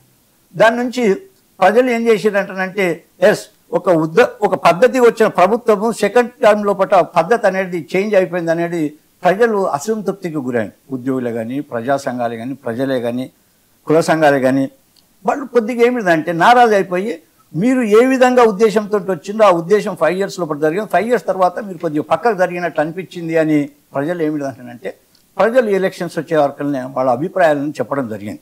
ఓటింగ్ ద్వారా అభిప్రాయాలు చెప్పడం జరిగింది. చెప్పినాక ప్రజలు కూడా ఏం చేశారంటే కేసీఆర్ గారు సెకండ్ టర్మ్ లోపల ఈ విధంగా చేసింది కాబట్టి థర్డ్ టర్మ్ లోపల ఈ ప్రభుత్వం లోపల ఏమిటంటే వచ్చే నాయకుడు ఇంతకు మంచి చేస్తాడు అనే ఉద్దేశంతో ప్రజలు గెలిపించుకోవడం జరిగింది. జనరల్గా ఏమిటంటే ప్రజలు గెలిపించుకున్నప్పుడు ప్రజలు ఏ ఉద్దేశంతో గెలిపించుకున్నారు, ప్రజలకు మనం ఏం చెప్పినాము, మనం ఏం చేస్తున్నాం అనేది రాజకీయ నాయకులు ఆలోచన చేయవలసిన పరిస్థితి ఉంది. ఎందుకోసం కట్టాలంటే నువ్వు ఒక వెల్ఫేర్ యాక్టివిటీస్ అనౌన్స్ చేసే ముందు ఒక నేషనల్ పార్టీ ఉన్నప్పుడు నీ పద్ధతి ఏమిటి అంటానంటే ఒక నేషనల్ పార్టీలో ఉన్న నాయకులు ఎవరిదే కానీ మనం వెల్ఫేర్ యాక్టివిటీస్ మనం అనౌన్స్ చేస్తున్నాం. అనౌన్స్ చేసేటప్పుడు మన బడ్జెట్ ఎంత, మనము సంక్షేమానికి ఎంత పెడతాము, డెవలప్మెంట్కి ఎంత పెడతాము, ఇరిగేషన్కి ఎంత పెడతాము, హెల్త్కి ఎంత పెడతాము, కరెంట్కి ఎంత పెడతాము, విద్యార్థుల డెవలప్మెంట్ రీసెర్చ్కి ఎంత పెడతామని ఆలోచన విధానం ఉండాలి. ఈ బడ్జెట్కి సంబంధించింది, రెవెన్యూకి సంబంధించిన ఆలోచన విధానం లేకుండా వెల్ఫేర్ యాక్టివిటీస్కి మొత్తం ఏమిటంటే ఫ్రీగా అనేది అన్నిటికి ఇచ్చేసే వరకల్నే డెవలప్మెంట్ కుంటిపోవడానికి అవకాశం ఉంటుంది, డెవలప్మెంట్ బ్యాక్ కావడానికి అవకాశం ఉంటుంది. ఇది ప్రజలకు ఏమిటంటే ప్రజలు కూడా గుర్తించాలి. మన మేనిఫెస్టోలో పెట్టేసింది, నేను మేనిఫెస్టోలో పెట్టేసిన కానీ చెప్పేసి అన్ని చేయడం అవసరం అంత అవకాశం ఉండదు. ఎందుకంటే మన దగ్గర రెవెన్యూ లేదు. రెవెన్యూ లేకపోతే ఏమవుతుంది, నువ్వు అనౌన్స్ చేసిన స్కీమ్స్ లేకపోతే ప్రభుత్వం నీ మీద తిరుగుబాటు చేస్తాం, పార్టీకి చెడ్డ పేరు రావడానికి అవకాశం ఉంటుంది. ఆ చెడ్డ పేరు రావద్దు అంటే ఏమిటంటే నువ్వు ఆలోచన చేయవలసిన పరిస్థితి ఉంటుంది. హైకమాండ్ కూడా చూడాలి ఈ యొక్క అనౌన్స్ చేసిన వెల్ఫేర్స్ ఈ స్టేట్ లోపల ఎంత రెవెన్యూ ఉన్నది, ఈ రెవెన్యూలో ఒక అనుగుణంగా ఇవి చేయగలుగుతారా, లేకపోతే 5 సంవత్సరాల నుండి పోతుందండి. ఇప్పుడు ఏమిటంటే పర్మనెంట్ ఉండవు. ఈ యొక్క పాలసీస్ ప్రజల వద్ద పోనప్పుడు ఏం చేస్తారంటే ప్రజలు తిరుగుబాటు చేస్తారు, మళ్ళీ నేను ఒడగొట్టేస్తారు. అట్లా ఉండదు కదా నేషనల్ పార్టీస్. జనరల్గా అందుకోసానికి ఏమిందంటే నువ్వు కమిట్మెంట్ అయినప్పుడు ప్రజలకు చెప్పింది నువ్వు చేయాలి. ప్రజలకు చెప్పి ఒకటి చెప్పడము చేయకపోవడం ఒకటి. ఎందుకండి ఈ విధంగా నువ్వు గత ప్రభుత్వాన్ని విమర్శిస్తావు, తప్పులేదు, విమర్శించు, రాజకీయ స్టేజ్లో విమర్శించు. అడ్మినిస్ట్రేషన్ పరంగా ఒకవేళ ఎలక్షన్స్ అయినప్పుడే నీకు రాజకీయ పార్టీ యొక్క ఉద్దేశం ఉండాలి, రాజకీయ పార్టీగా నువ్వు గుర్తింపు పొందాలి, నో డౌట్. కానీ నువ్వు అడ్మినిస్ట్రేషన్కి వచ్చేసినప్పుడు సెంట్రల్ గవర్నమెంట్ ఉంటే కానీ స్టేట్ గవర్నమెంట్ ఉంటే అన్ని పార్టీలతో మమేకమయ్యి మన స్టేట్, అదే తమిళనాడు చూసుకోండి, ఏ పార్టీలను ఉండని స్టేట్ డెవలప్మెంట్ వరకు అన్ని పార్టీలు ఒక్కటైపోతే వాళ్ళు డెవలప్మెంట్ లోపల వాళ్ళు. ఎందుకంటే సుదీర్ఘంగా మన స్వాతంత్రం వచ్చినప్పటి నుంచి అక్కడ నేషనల్ పార్టీ ఎక్కడ రాజకీయ మాట్లాడారు. తర్వాత అధికారంలో వచ్చినప్పుడు మనం ఏమైనా డెవలప్మెంట్ యాక్టివిటీ చేయాలి. గత ప్రభుత్వం కూడా ఏమైనా అంటుందంటే నువ్వు మాటకు ముందు ఏమైందంటే మనకు ఒక సిస్టమ్ ఉంటుంది డెవలప్మెంట్ లోపల, బడ్జెట్ లోపల, స్కీమ్స్ లోపల ఒకటి 80%, 20%, 30%, 70% ఇట్లుంటుంది. 20% స్టేట్ గవర్నమెంట్ ఇస్తే. పద్మాచారి గారు ఒక మాట చెప్పండి, నేను అడుగుతున్నా సూటిగా. మనం ఉమ్మడి ఆంధ్రప్రదేశ్ నుంచి విడిపడిన తర్వాత మిగులు బడ్జెట్ ఉన్న రాష్ట్రంగా ఉండేది. 10 సంవత్సరాల పాలనలో 8 లక్షల కోట్ల ఆర్థిక విధ్వంసం జరిగిందని కాంగ్రెస్ ఆరోపిస్తుంది. ఒక్క నిమిషం అండి, మీరు చెప్పిన దానికి మీరు ఇప్పుడు దాకా ఏం చెప్పారు? మరి పాలసీ మేకింగ్ లో మిమ్మల్ని భాగం చేశారా చేయలేదా అది మీరు ఆన్సర్ చేయండి. మీరు పాలసీ మేకింగ్ పని చేసినాము, మిమ్మల్ని దాంట్లో భాగం చేశారా? మీ అభిప్రాయాల్ని తీసుకోబడిందా? చెప్పిండండి ఆ విషయం. నేను అప్పుడే చెప్పిన భాగస్వామ్యం ఉన్నాము, వెన్నుదన్నుగా ఉన్నాము. సబ్జెక్ట్ పరంగా కూడా మేము కలిసి డిస్కషన్ చేసినాము. మనకు జరిగిన అన్యాయం నిధుల లోపల మనకు జరిగిన అన్యాయం ఫిగర్ తో చెప్పినాము. ఆ ఫిగర్ ను కూడా 5 years లోపల దాన్ని కంక్లూడ్ చేయడం జరిగింది. దాన్ని ఫిలప్ చేయడానికి మాక్సిమం ట్రై చేయడం జరిగింది. విధ్వంసమైన తెలంగాణను ఒకవేళ 5 సంవత్సరాల లోపల అది కంప్లీట్ చేయడం అనేది ఎవరికైనా కష్టమైపోతుంది. ఉన్న రాష్ట్రం ఇప్పుడు 8 లక్షల కోట్లు, ఇప్పుడు కాంగ్రెస్ ఒక చిన్న ఎగ్జాంపుల్ చెప్తాను. ఒక కొత్త ఇల్లు తీసుకున్నప్పుడు, కిరాయికి తీసుకున్నప్పుడు మీ దగ్గర 10,000 రూపాయలు ఉంటాయి. నువ్వు కొత్త ఇంటికి పోయినప్పుడు ఆ 10,000 ఉంటాయా? ఆ సరిపోవు కదా, ఇంకో 10,000 తెచ్చుకుంటావు కదా. అది క్వశ్చన్ కాదండి. డెవలప్మెంట్ యాక్టివిటీస్ లోపల ఇన్ని అప్పులు అయిపోయింది ఇదని కాదు. అంటే అప్పుడు బీఆర్ఎస్ చేసిన అప్పులు, ఇప్పుడు కాంగ్రెస్ చేస్తున్న అప్పులు నేను చెప్పేది ప్రభుత్వం లోపల అడ్మినిస్ట్రేషన్ అవగాహన లేకపోతే అప్పులు అనేది పెద్ద భూతం అవుతుంది. ఎట్లుంటది అంటే ప్రభుత్వం లోపల ఒక వాగుల చెలిమి ఎట్లుంటదో ఆ చెలిమి లోపల నీళ్లు తీసిన కొద్ది నీళ్లు రావడానికి అవకాశం ఉంటుంది. రెవెన్యూ కూడా అదే విధంగా. రెవెన్యూని మనం రెవెన్యూ ఏ విధంగా పెంచుకోవాలి? ఇంటలెక్చువల్ తో కూర్చొని, అఫీషియల్ కూర్చొని, మనకి ఇంత బడ్జెట్ ఉంది, ఇంత ఎక్స్పెన్సెస్ ఉన్నాయి, ఇన్ని వెల్ఫేర్ యాక్టివ్స్ ఉన్నాయి, ఈ రెవెన్యూ ఏ విధంగా కలెక్ట్ చేయాలి, మనము మొబిలైజ్ ఏ విధంగా చేయాలి రెవెన్యూ అనే ఆలోచన మనకు ఉండాలి. ఆలోచన లేకపోతే ఏమిటంటే నేను 5 years ఉంటే వెళ్ళిపోతే నేను స్కీమ్స్ ఇచ్చి వెళ్ళిపోతాను కాదు. ఎస్ అప్పులు అయిపోయినాయి, నీకు అప్పులు అయిపోయినాయి ఆ విధంగా అన్నప్పుడు ఆ ప్రభుత్వం మంచి చేయడం లేదన్నప్పుడు నేను గెలిపించినప్పుడు నువ్వు అదే పాట ఎందుకు కొడతావు? నీకు గత ప్రభుత్వం చేసింది నువ్వు కూడా చేయొద్దు కదా. నువ్వేం అసిడెన్స్ ఇచ్చినావు? ఆ గత ప్రభుత్వం మంచి చేయలేదు, నేను మంచి చేస్తున్నాను, నువ్వు అసిడెన్స్ ఇచ్చినప్పుడు నువ్వు గత సంగతి మాట్లాడదు. ఫ్యూచర్ ఏం చేస్తున్నావు, రేపు ఏం చేస్తున్నావు, ప్రజలకు ఏమో అసిడెన్స్ ఇస్తున్నావు, అది మాట్లాడవలసిన పద్ధతి మనది ఉంటుంది. దానికి కాదని ఏమిటంటే నువ్వు రోజు అదే చెప్పడం కాదు. ఎస్ ఇన్ని అప్పులు అయిపోయినాయి, మనం ఇంత రెవెన్యూ పెంచుకోవాలి, ఈ విధంగా చేస్తున్నాం, ఈ డెవలప్మెంట్ లోపల ఇంత పెడుతున్నాం, ఈ విధంగా చేస్తున్నాం, గత చేసింది లేదని కాదు. ఒకసారి చెప్పు, రోజు అది చెప్పవలసిన పని లేదు. ప్రజలు ఎందుకంటే ఎడ్యుకేటెడ్ అయిపోయారు, ప్రజలకు తెలుస్తుంది కాబట్టి నువ్వు చెప్పు. చెప్పినాక ఏమిటంటే అవకాశం ప్రజలు చూసినాక ఏమిటంటే నెక్స్ట్ ఎవరికి అవకాశం ఇవ్వాలి, ఎవరి వద్ద ప్రజలు నిర్ణయం చేస్తారండి. మాట ముందు అది చెప్పడం ఏమిటి? సప్లో ఇచ్చే ఇప్పుడు నీకు ఇల్లు ఇచ్చిండు, ఇల్లు ఇచ్చినప్పుడు కూలిపోయి కొద్దిగా అటు ఇటు ఉన్నది, ఖరాబ్ అయింది, ఇచ్చేది. నువ్వు మంచి చేసుకుంటావా లేకపోతే గత ఇంతకుముందు వాళ్ళ కిరాయి నోడు ఖరాబ్ చేసిండ్రు, అది చేసిండ్రు నువ్వు చెప్పగలుగుతావు? నువ్వు ఇంట్లో ఉండాలన్నప్పుడు నువ్వు రిపేరింగ్ చేసుకుంటావు కదా, అది చేయవలసిన బాధ్యత నీదే కాదా? అప్పుడు బీఆర్ఎస్ చేసిన అప్పులోకే ఇప్పుడు కాంగ్రెస్ చేస్తున్న అప్పులో ఇది కూడా చేస్తారు. అప్పులు చేస్తారు అంటే ప్రజలు అభివృద్ధి సాధ్యం కాదు. ఒకటి ఏమిటంటే అప్పుల లోపల లిమిటేషన్ ఉండాలంటే ప్రజలు వాచ్ డాగ్ లెక్క ఉండాలి. ఇంటలెక్చువల్స్ వాచ్ డాగ్ ఉండాల్సిన పరిస్థితి. జయరామ్ గారు ఒక నిమిషం. జయరామ్ గారు చెప్పండి. ఇప్పుడు BRS agenda, BJP agenda, Congress ఎజెండాలు జనాలకు అక్కర్లేదు. జనాలకు కావాల్సింది తిండి, నీళ్లు, మినిమం వసతులు, దాంతో పాటు విద్యా, వైద్యం, ఇవి బేసిక్ రిక్వైర్మెంట్స్. బేసిక్ రిక్వైర్మెంట్స్ సామాన్యుడు ఒక దగ్గర లోన్ తీసుకుంటే, ఈవెన్ బైక్ లోన్ తీసుకుంటే 1 నెల ఈఎంఐ కట్టకపోతే వాడి ఇంటికి వచ్చేసి నానా గందరగోళం చేసే బ్యాంకులు, భారత ప్రభుత్వం వచ్చేసి మేడం నిర్మలా సీతారామన్ గారు 16,35,000 కోట్లు రైట్ ఆఫ్ చేసినవని బహిరంగ ప్రకటన చేశారు పార్లమెంట్ లోపల. ఈ 16,35,000 కోట్లు ఏ సామాన్యుడి వీళ్ళు రైట్ ఆఫ్ చేశారు, ఏ దోపిడి దొంగలు రైట్ ఆఫ్ చేశారు? ఇది కదా కావాల్సింది. రైట్ ఆఫ్ చేయడం అంటే 16 లక్షల కోట్ల రూపాయలు, 16 రూపాయలు వీళ్ళు తగ్గించరు. అట్లాంటిది 16,35,000 కోట్ల రూపాయలు రైట్ ఆఫ్ చేసిందని బహిరంగ ప్రకటన పార్లమెంట్ లోపల. దాని గురించి ఎవరికి ఎక్కదు. అదే కనుక ఒక సామాన్యుడు ప్రైవేట్ కార్పొరేట్ హాస్పిటల్ పోవాలంటే లేటెస్ట్ ఇండెక్స్ ప్రకారము ఈ రోజు తన సగటు సంపాదన లోపల 60% విద్యా వైద్యానికి ఆ కుటుంబ పరిస్థితుల మీద ఖర్చు చేయాల్సి వస్తుంది.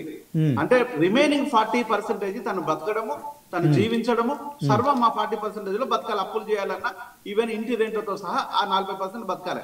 అది మనం బ్యాడ్ ఇండికేషన్ లో ఉన్నదని సూచిస్తున్నది. 1 month హంగర్ నెంబర్ మనది ఏంటంటే 124. అంటే ఈ రోజు తిండికి లేని పరిస్థితి లోపల 124 పరిస్థితుల్లో మనము లాస్ట్ స్టేజ్ లో ఉందనేది, రేపులలో ప్రథమ స్థితులలో ఉన్నదనేది మన ఇండెక్స్ చెప్తున్నాయి. అంటే ఇవన్నీ కళ్ళకేమి కనిపించటం లేదా, అప్పుడు భజనలు చేయటమే కావాలనా, ఇవి మనం భజన చేయాలా? ఒక విద్యార్థి తన సగటు జీవితము 30 సంవత్సరాలు తన చదువుకోవడంలో ముగుస్తుంది, ఉద్యోగం ఎప్పుడు చేయాలి? అంటే 30 సంవత్సరాలు తన చదువుకోవడంలో ముగుస్తున్న విద్యార్థికి రిమైనింగ్ వచ్చేసి ఇంకొక 40 years వాడు ఏ రోగాలు లేకుండా ఉంటే బతుకుతాయి. కానీ ఇప్పుడు హైదరాబాద్ వచ్చేసి హబ్ గా మారింది యంగ్ హార్ట్ అటాక్స్ కి, అంటే young hyper tensive, young diabetes. ఈ రోజు హైదరాబాద్ ఒక హబ్ గా మారింది. ఈవెన్ ఎందుకంటారు జయరామ్ గారు, ఎందుకని అలా మారింది అంటారు, ఏం చెప్తారు? That's what I am telling. ఈ రోజు వాటిని రిపేర్ చేసేది రాజకీయ పార్టీలకు లేవు. ఒకటి ఎప్పుడైనా కూడా స్ట్రెస్ లెవెల్స్ పెరగడం ఒకటి, సో స్ట్రీట్ ఫుడ్ మీద డిపెండ్ అవ్వడం 2, మోర్ ఓవర్ వచ్చేసి విపరీతమైన స్ట్రెస్ తోని బ్రతుకుతున్న వీళ్ళకి ప్రాపర్ ఉద్యోగాలు లేకపోవటం అన్నమాట. ఈ రోజు ఫుడ్, మనకు బేసిక్ ఫుడ్ ఏదైతే ఉందో, ఈ రోజు 10 లక్షల కోట్ల ఫుడ్ బిజినెస్ ఓన్లీ తెలంగాణలో జరుగుతుంది. లాస్ట్ టైం గ్రూప్ 1 ఎగ్జామ్స్ ఎన్నిసార్లు 28 లక్షల మెడిసిన్ మీద బిజినెస్ జరుగుతున్నది తెలంగాణ రాష్ట్రం లోపల. అంటే ఈ రోజు 28 లక్షల బిజినెస్ యాక్టివిటీ అనేది జరుగుతుందంటే ఎంత ప్రతి ఇంట్లో పేషెంట్ ఉన్నాడని మర్చిపోవద్దు. అంటే దీనికి కారణం ఏమంటారు అండి? ప్రభుత్వాలకు దీనికి ఏమైనా సంబంధం ఉందంటారా? అబ్సల్యూట్ సంబంధం ఉంది. ప్రభుత్వాలకు ఎందుకు సంబంధం లేదు? ఎట్లా ఉండదంటారు? ప్రభుత్వాల స్ట్రీట్ ఫుడ్ తినమంటున్నారా? నేను చెప్తున్నాను వినండి, ప్రభుత్వాలకు ఇక్కడ ఎందుకు సంబంధం ఉండదు? ఎందుకు ఉంటది అంటే, మీరు ప్రాపర్ గా కనుక ఈ రోజు ఎప్పుడైతే మనము సగటున ఒక మనిషికి రిక్వైర్మెంట్ సంబంధించినంత వరకు కానీ, హెల్త్ కానీ, ఎడ్యుకేషన్ కానీ మీరు ప్రాపర్ గా చేరవేసినట్టు అవుతే, సో ఆల్కహాల్ తగ్గించినట్టు అవుతే, ఈ రోజు ఎందుకు ఇంత నష్టం జరుగుతుంటుంది? ఈ రోజు రోడ్ ట్రాన్స్పోర్ట్ యాక్సిడెంట్స్ ఉన్నాయి. ఆ రోడ్ ట్రాన్స్పోర్ట్ యాక్సిడెంట్ లోపల 70% ఆల్కహాల్ తో ప్రేరేపించబడినవే. ఈ రోజు లివర్, బీపీ ప్లస్ డయాబెటీస్ తో కూడా చచ్చిపోయే వాళ్ళు కూడా ఆల్కహాల్ తో చనిపోయిన వాళ్ళ. మీకు ఏ కనెక్టివిటీ చూసినా కూడా ఆల్కహాల్ తో చనిపోయిన వాళ్ళ.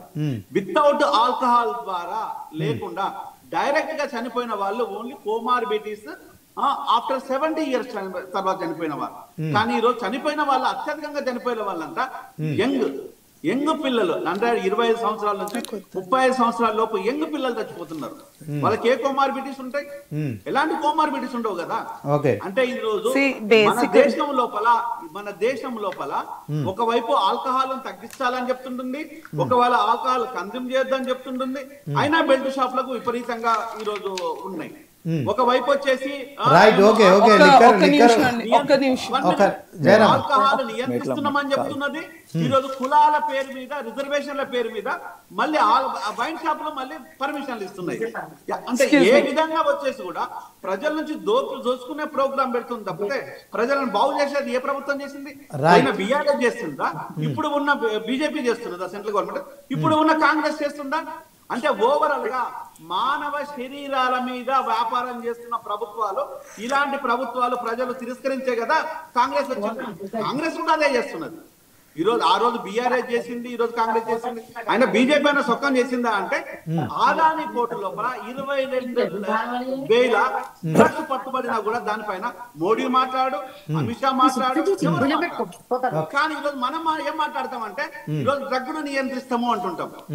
నిజంగా కనుక ఈ రోజు రాష్ట్రానికి కానీ దేశానికి కానీ ఏది ఎక్కువ భూతం లాగా చేస్తుంది? First drugs, second alcohol. వాటిని నియంత్రించండి మీ చేత అవుతాయి, వాటిని కంట్రోల్ చేయండి. అత్యధికంగా చచ్చిపోయిన కుటుంబాలు ఎవరు అంటే ఎస్సీలు, ఎస్టీలు, బీసీలు, మైనారిటీస్. ఎందుకంటే వీళ్ళకు చదువులు తక్కువ, ఉద్యోగ వనరుల వసతులు తక్కువ, ఓన్లీ సెల్ఫ్ ఎంప్లాయిడ్ కూలీనాలు చేసుకునే జీవితాలు. కాబట్టి ఉదయం అంతా పొద్దంతా పనిచేసి రాత్రిపూట నిద్రపోవాలంటే ఆల్కహాల్ని ఆశ్రయించాల్సిందే. వాటికి ఈ రోజు మీరు హాస్పిటల్ ఏమన్నా ఎలగబెట్టిల్లా? హాస్పిటల్ ఏమైనా తీసిందా? ఈ రోజు మన భారతదేశం లోపల హెల్త్ పైన కేటాయింపులు less than 3%. విద్యా పైన కేటాయింపులు లెస్ దెన్ 45%. వీటిని చూస్తే మనం సిగ్గుపడాలి, వీటిని చూస్తే మనం ప్రశ్నించాలి, వీటిని చూస్తే మనం అడగాలి. ఏమీ లేదు, మనం భజన చేద్దాం, మన పై ఓడిని మెచ్చుకోవాలి.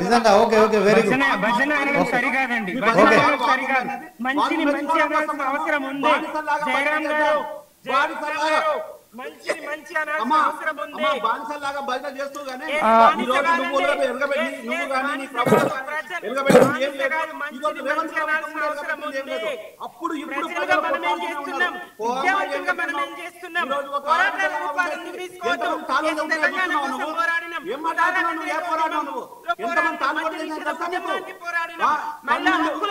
ప్రతి నెలకు 12,000 పైసలకు మంది చచ్చిపోతున్నారు ఆల్కహాల్ ద్వారా. మాట్లాడుతున్నావు లేదు మాట్లాడుతున్నావు తెలియట్లేదు. ఈ మొత్తం విషయంలో ఈ మొత్తం మౌనిక గారు ఒక నిమిషం. జయరామ్ గారు సుమిత్ర గారు ఒక నిమిషం. జయరామ్ గారు ఒక్క నిమిషం అండి. జయరామ్ గారు సుమిత్ర ఆనంద్ గారు ఒక్క నిమిషం అండి, ఒక్క నిమిషం. ఎక్స్క్యూజ్ మీ, ఒక్క నిమిషం అండి. 2014 వరకు ఆల్కహాల్ అమ్మకాలు తెలుసా నీకు? On this whole issue, excuse me, Jayaram గారు ఒక్క నిమిషం అండి, ఒక్క నిమిషం. జయరామ్ గారు ఇంటర్నేషనల్ ఇష్యూ, నేషనల్ ఇష్యూ తీసుకొచ్చారు. జయరామ్ గారు ఒక్క సెకండ్, ఈ సబ్జెక్ట్ మాట్లాడాలి. Just a minute. I would like to interrupt in this. ఒక్క నిమిషం అండి. జయరామ్ గారు ఒక నిమిషం ఆగండి. సుమిత్ర గారు మీరు కూడా ఆగండి. మౌనిక గారు బీజేపీ ఎవరన్నా ఒకరు జీ ప్లీజ్ ఏమైతుందంటే ఇద్దరు మాట్లాడితే ఎవరిది వినిపిస్తలేదు. ఓకే మేడం మీరు మాట్లాడండి. జయరామ్ గారు చేసిన దాంట్లో విద్యా వైద్యం కోసం కేంద్ర ప్రభుత్వం పెట్టాల్సిన నిధులు పెట్టట్లేదు అనే ఆరోపణలు చేస్తున్నారు ఆయన. సో దీనికి మీరేం చెప్తారు? ఎవరన్నా కానివ్వండి, వాళ్ళు ఎంత టాపిక్ అన్నా మాట్లాడండి, out of the debate topic అన్నా పోనీయండి, వాళ్ళని మాట్లాడియండి. ఎందుకంటే ప్రజలు గమనిస్తారు వీళ్ళకి ఎంత కంటెంట్ ఉంది, ఎంత సబ్జెక్ట్ ఉంది. మధ్యలో ఇంకొకరు ఇంటరప్ట్ చేయడం వల్ల మన time waste, media time waste, ప్రజల టైం వేస్ట్, అన్నెసెసరీగా ఎనర్జీ కూడా వేస్ట్. ఓకే చెప్పండి మేడం. ప్రజలు గమనిస్తారు మనకి ఎంత కంటెంట్ ఉంది, మన దగ్గర వర్త్ ఉందా లేదా అనేది ప్రజలకు తెలుస్తుంది. డిబేట్ లో మనం ఓవర్ బీట్ చేయాల్సిన పని లేదు. టాపిక్ లో మాట్లాడితే కంటెంట్ విషయం తర్వాత అండి, టాపిక్ లోపల మాట్లాడండి. ఇచ్చిన టాపిక్ ఏంటి శ్రీనివాస్ గారు? పర్లేదండి, మాట్లాడియండి. ఎవరు ఎంత ఏం మాట్లాడతారు అనేది మనం కంట్రోల్ చేయలేము కదా. వాళ్ళకి ఎంత తెలివి ఉంటే అంత మాట్లాడతారు. వాళ్ళకి ఏ సబ్జెక్ట్ తెలిస్తే అది మాట్లాడతారు. అవగాహన లేదా? లేదనుకోండి, మరి లేదు కావచ్చు వారికి. ఓకే మౌనిక గారు 12 సంవత్సరాలుగా మనం ఈ దేశ ప్రజలు దీపావళి జరుపుకుంటున్నారు. బీజేపీ అధికారంలో ఉంది, కానీ దీపావళి జరుపుకుంటున్న క్రమంలో దీపాలు ఆరిపోతున్నాయి. అంటే చాలామంది మరి ఇంకా పేదరికంలో మగ్గుతున్నారు, రోగాల బారిన పడి చనిపోతున్నారు. మనం ప్రపంచంలోనే మరి అత్యధిక జనాభా కలిగిన దేశంగా గొప్పగా చెప్పుకుంటున్నాం, కానీ అదే క్రమంలో అదే దారిద్ర్యం కొనసాగుతోంది.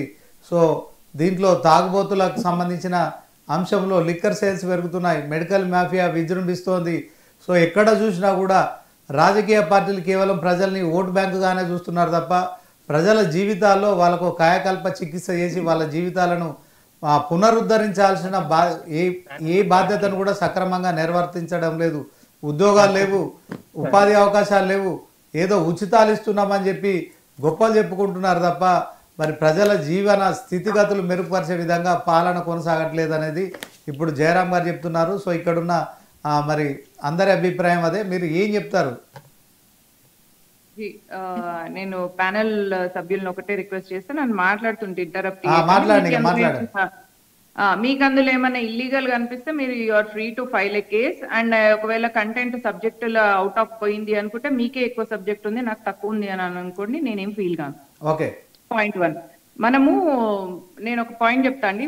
ఫస్ట్ సేఫ్టీ సెక్యూరిటీ అనేది ఏ దేశంలో అయినా ఒక ప్రజలకు కావాల్సిన బేసిక్ థింగ్ అండి. 2004 నుంచి 2014 వరకు లుంబిని పార్క్ బ్లాస్టులు గానీ, గోకుల్ చాట్ బ్లాస్టులు గానీ, ఢిల్లీలో సరోజిని బ్లాస్టులు గానీ, పూణేలో జర్మన్ బేకరీ బ్లాస్టులు గానీ, ఇవన్నీ విదేశీయులు మన దేశంలోకి వచ్చి పబ్లిక్ ప్లేసెస్లలో బ్లాస్టులు చేసినప్పుడు ఇంటికి కనీసం పిల్లలు తిరిగి కూడా రాలేకపోయేది. అంటే గోకుల్ చాట్ తినడానికి పోయిన పిల్లలు ఇంటికి తిరిగి రాకపోయేటోళ్ళు, లుంబిని పార్క్ లో ఎంజాయ్ చేసి వద్దామని వెళ్ళిన పిల్లలు సేఫ్ గా ఇంటికి తిరిగి రాకపోయింది. అదాన్ని ఏమంటారంటే ఇంటర్నల్ సెక్యూరిటీ ఇప్పుడు భారతదేశంలో 12 సంవత్సరాల నుంచి పక్కాగా 100% మంచిగా ఉంది, ఎక్సెప్ట్ మొన్న జరిగిన పహల్గాం తప్ప. ఆ పహల్గామ్ లో 26 హిందువులు ఎవరైతే చనిపోయినో వాళ్లకు రివెంజ్ కింద ఆపరేషన్ సింధూర్ చేసి మన ప్రభుత్వం దానికి రివెంజ్ తీసుకుంది అని మనం చెప్పుకోవచ్చు. నెక్స్ట్, ఈ ఉపాధి విద్యా అవకాశాలు అనే వాటిల్లో మనం మధ్యలో కోవిడ్ అనే ఒక భయంకరమైన పరిస్థితి నుంచి వెళ్ళి బయటపడ్డామండి. దాని తర్వాత ప్రపంచంలో చాలా దేశాలు అసలు భారతదేశం ఇక నాశనం అయిపోతుంది అని అనుకున్న పరిస్థితుల్లో మేక్ ఇన్ ఇండియా ద్వారా మనమే మన పీపీ కిట్లు తయారు చేసుకున్నాం, మనమే మాస్కులు తయారు చేసుకున్నాం, మనమే ఈవెన్ వ్యాక్సిన్ తయారు చేసుకొని వేరే కొన్ని దేశాలకు కూడా ఇచ్చే స్థాయికి వెళ్ళగలిగినాం. కాబట్టి మనం ఆ ఎకానమీని ఇంకా భ్రష్టు బట్టి పడిపోకుండా మనం జాగ్రత్తగా కాపాడుకోగలిగినాం. అందుకే ఇప్పుడు 4th లార్జెస్ట్ ఎకానమీగా ఉంది. జీడిపి కూడా ప్రజల్లో ప్రపంచంలో బెస్ట్ గా ఉంది. డిజిటల్ కూడా ఈవెన్ పచ్చిమిరపకాయలు 10 రూపాయల పావు కిలో పచ్చిమిరపకాయలు కొనుక్కోవాలంటే కూడా డిజిటల్ పేమెంట్ చేసే స్థాయిలో భారతీయుల ప్రజలు ఉన్నారు. తీసుకునే స్థాయిలో ఆ కూరగాయలు అమ్ముకునే వాళ్ళు కూడా ఉన్నారు. అది కూడా మనం ఒక డిజిటల్ రెవల్యూషన్ కింద కన్సిడర్ చేయొచ్చు. మూడో విషయం, 2004 నుంచి 2014 వరకు కేంద్రంలో కూడా కాంగ్రెస్ పార్టీనే ఉన్నది. ఇక్కడ మన తెలంగాణలో కూడా వైఎస్ రాజశేఖర రెడ్డి పార్టీ ఉన్నది. అప్పుడే మనం లుంబిని పార్క్ చూసినాం, గోకుల్ చాట్ చూసినాం, దిల్సుఖ్ నగర్ బ్లాస్టులు, ఇవన్నీ భయంకరమైన వాటన్నిటిని మనం తప్పించుకోగలిగాం. ఇంకొక 20 సంవత్సరాలు కానీ భారతీయ జనతా పార్టీకి అధికారం ప్రజలు ఇచ్చేది ఉంటే, డబుల్ ఇంజన్ సర్కార్ తెలంగాణలో ఇచ్చేది ఉంటే, ఇప్పటి వరకు ఏవైతే భ్రష్టు పట్టిపోయిన వ్యవస్థలు ఉన్నాయో వాటన్నింటినీ పునరుద్ధరించడంలో భారతీయ జనతా పార్టీ కమిటెడ్ అయి ఉంది. ఇందాక నేను చెప్పినట్టు భారతీయ జనతా పార్టీకి పాలిటిక్స్ ఐడియాలజీ కాదు, ఐడియాలజీని కాపాడడం కోసం పాలిటిక్స్ లో ఉంది. మరి ఏంటిది మా ఐడియాలజీ అంటే దేశం, ఈ ధర్మం, దేవాలయ రక్షణ, ఈ ప్రజల ఉన్నతి, భారతదేశాన్ని ప్రపంచం ముందు విశ్వగురువుగా అగ్రగామిగా ఉంచడం, ఈ నాగరికతకు వారసులుగా ప్రజలందరూ ప్రౌడ్ హిందువులుగా ప్రౌడ్ ఫీల్ అవ్వాలి. ఇక్కడ ప్రౌడ్ హిందూ అన్నప్పుడు ముస్లింలను అవాయిడ్ చేయట్లేదండి. క్రిస్టియన్లు ముస్లింలు భారతీయులే, వాళ్ళు ప్రౌడ్ భారతీయులుగా ఫీల్ అవ్వాలి. కాబట్టి ఇది ఏంటిదంటే ఇన్ని సంవత్సరాలుగా కాంగ్రెస్ చేసింది ఎట్లా అంటే ఒక మనిషిని పొడి చేయడం చాలా ఈజీ అండి. ఒక గంటల వాడిని పొడి చేయొచ్చు, చచ్చిపోతాడు, అయిపోతుంది. కానీ ఒక బిడ్డకు ప్రాణం పోయాలి అంటే ఒక మహిళ 9 నెలలు గర్భంలో మోసి కని పెంచి పెద్ద చేస్తే గానీ ఒక వ్యక్తిగా మారాడు. కాబట్టి డెవలప్మెంట్ కి takes time, but then destruction easy అనమాట. ఇప్పుడు మీరు మన ప్యానెల్లో ఉన్న ప్రతి ఒక్కరి తల మించాలి ఒక్కొక్క రూపాయి తీసుకొని ఒక వ్యక్తి తీసుకున్నాడు అనుకోండి, స్కామ్లు చేసుకొని 1000 కోట్లుగా వాళ్ళు బాగా రిచ్ అయిపోవచ్చు. But at the same time ఆ వ్యక్తి దగ్గర ఉన్న 10 రూపాయలు ఒక్కొక్కరికి ఒక్కొక్క రూపాయి పంచినప్పుడు 1 రూపాయి కిందనే కనిపిస్తుంది, పెద్ద తేడా కనిపించదు. అదే ఇప్పుడు భారతదేశంలో జరుగుతుంది. 2004 నుంచి 2014 వరకు భయంకరమైన స్కామ్లు జరగడంతో పాటు స్విస్ లో మన లక్షల కోట్ల రూపాయలు ఉండిపోయినాయి. ఈవెన్ మన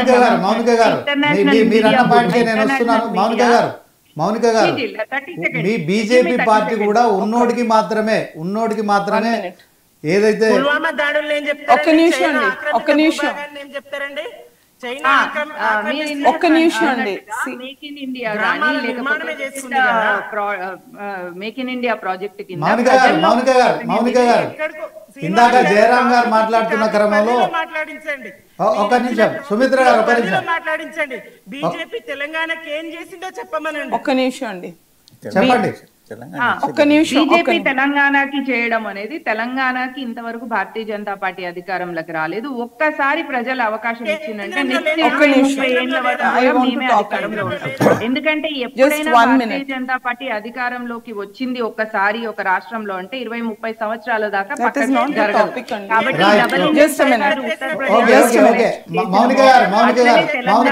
సుమిత్ర గారు 1 మినిట్. మౌనిక గారు, జయరాం గారి ఆరోపణ ఏంటంటే మీరు అంబానీ, ఆదాని లాంటి వారికి మాత్రమే మీరు మేలు చేస్తున్నారు, పేద ప్రజలకు మీరు చెప్తున్న మేలు చేయట్లేదు అని చెప్పి ఆయన ఆరోపణలు చేస్తున్నారు. ఇదే క్రమంలో 5200 కోట్లు టి సుబ్బిరామిరెడ్డి కూడా రీసెంట్ గా మీరు మాఫీ చేశారు.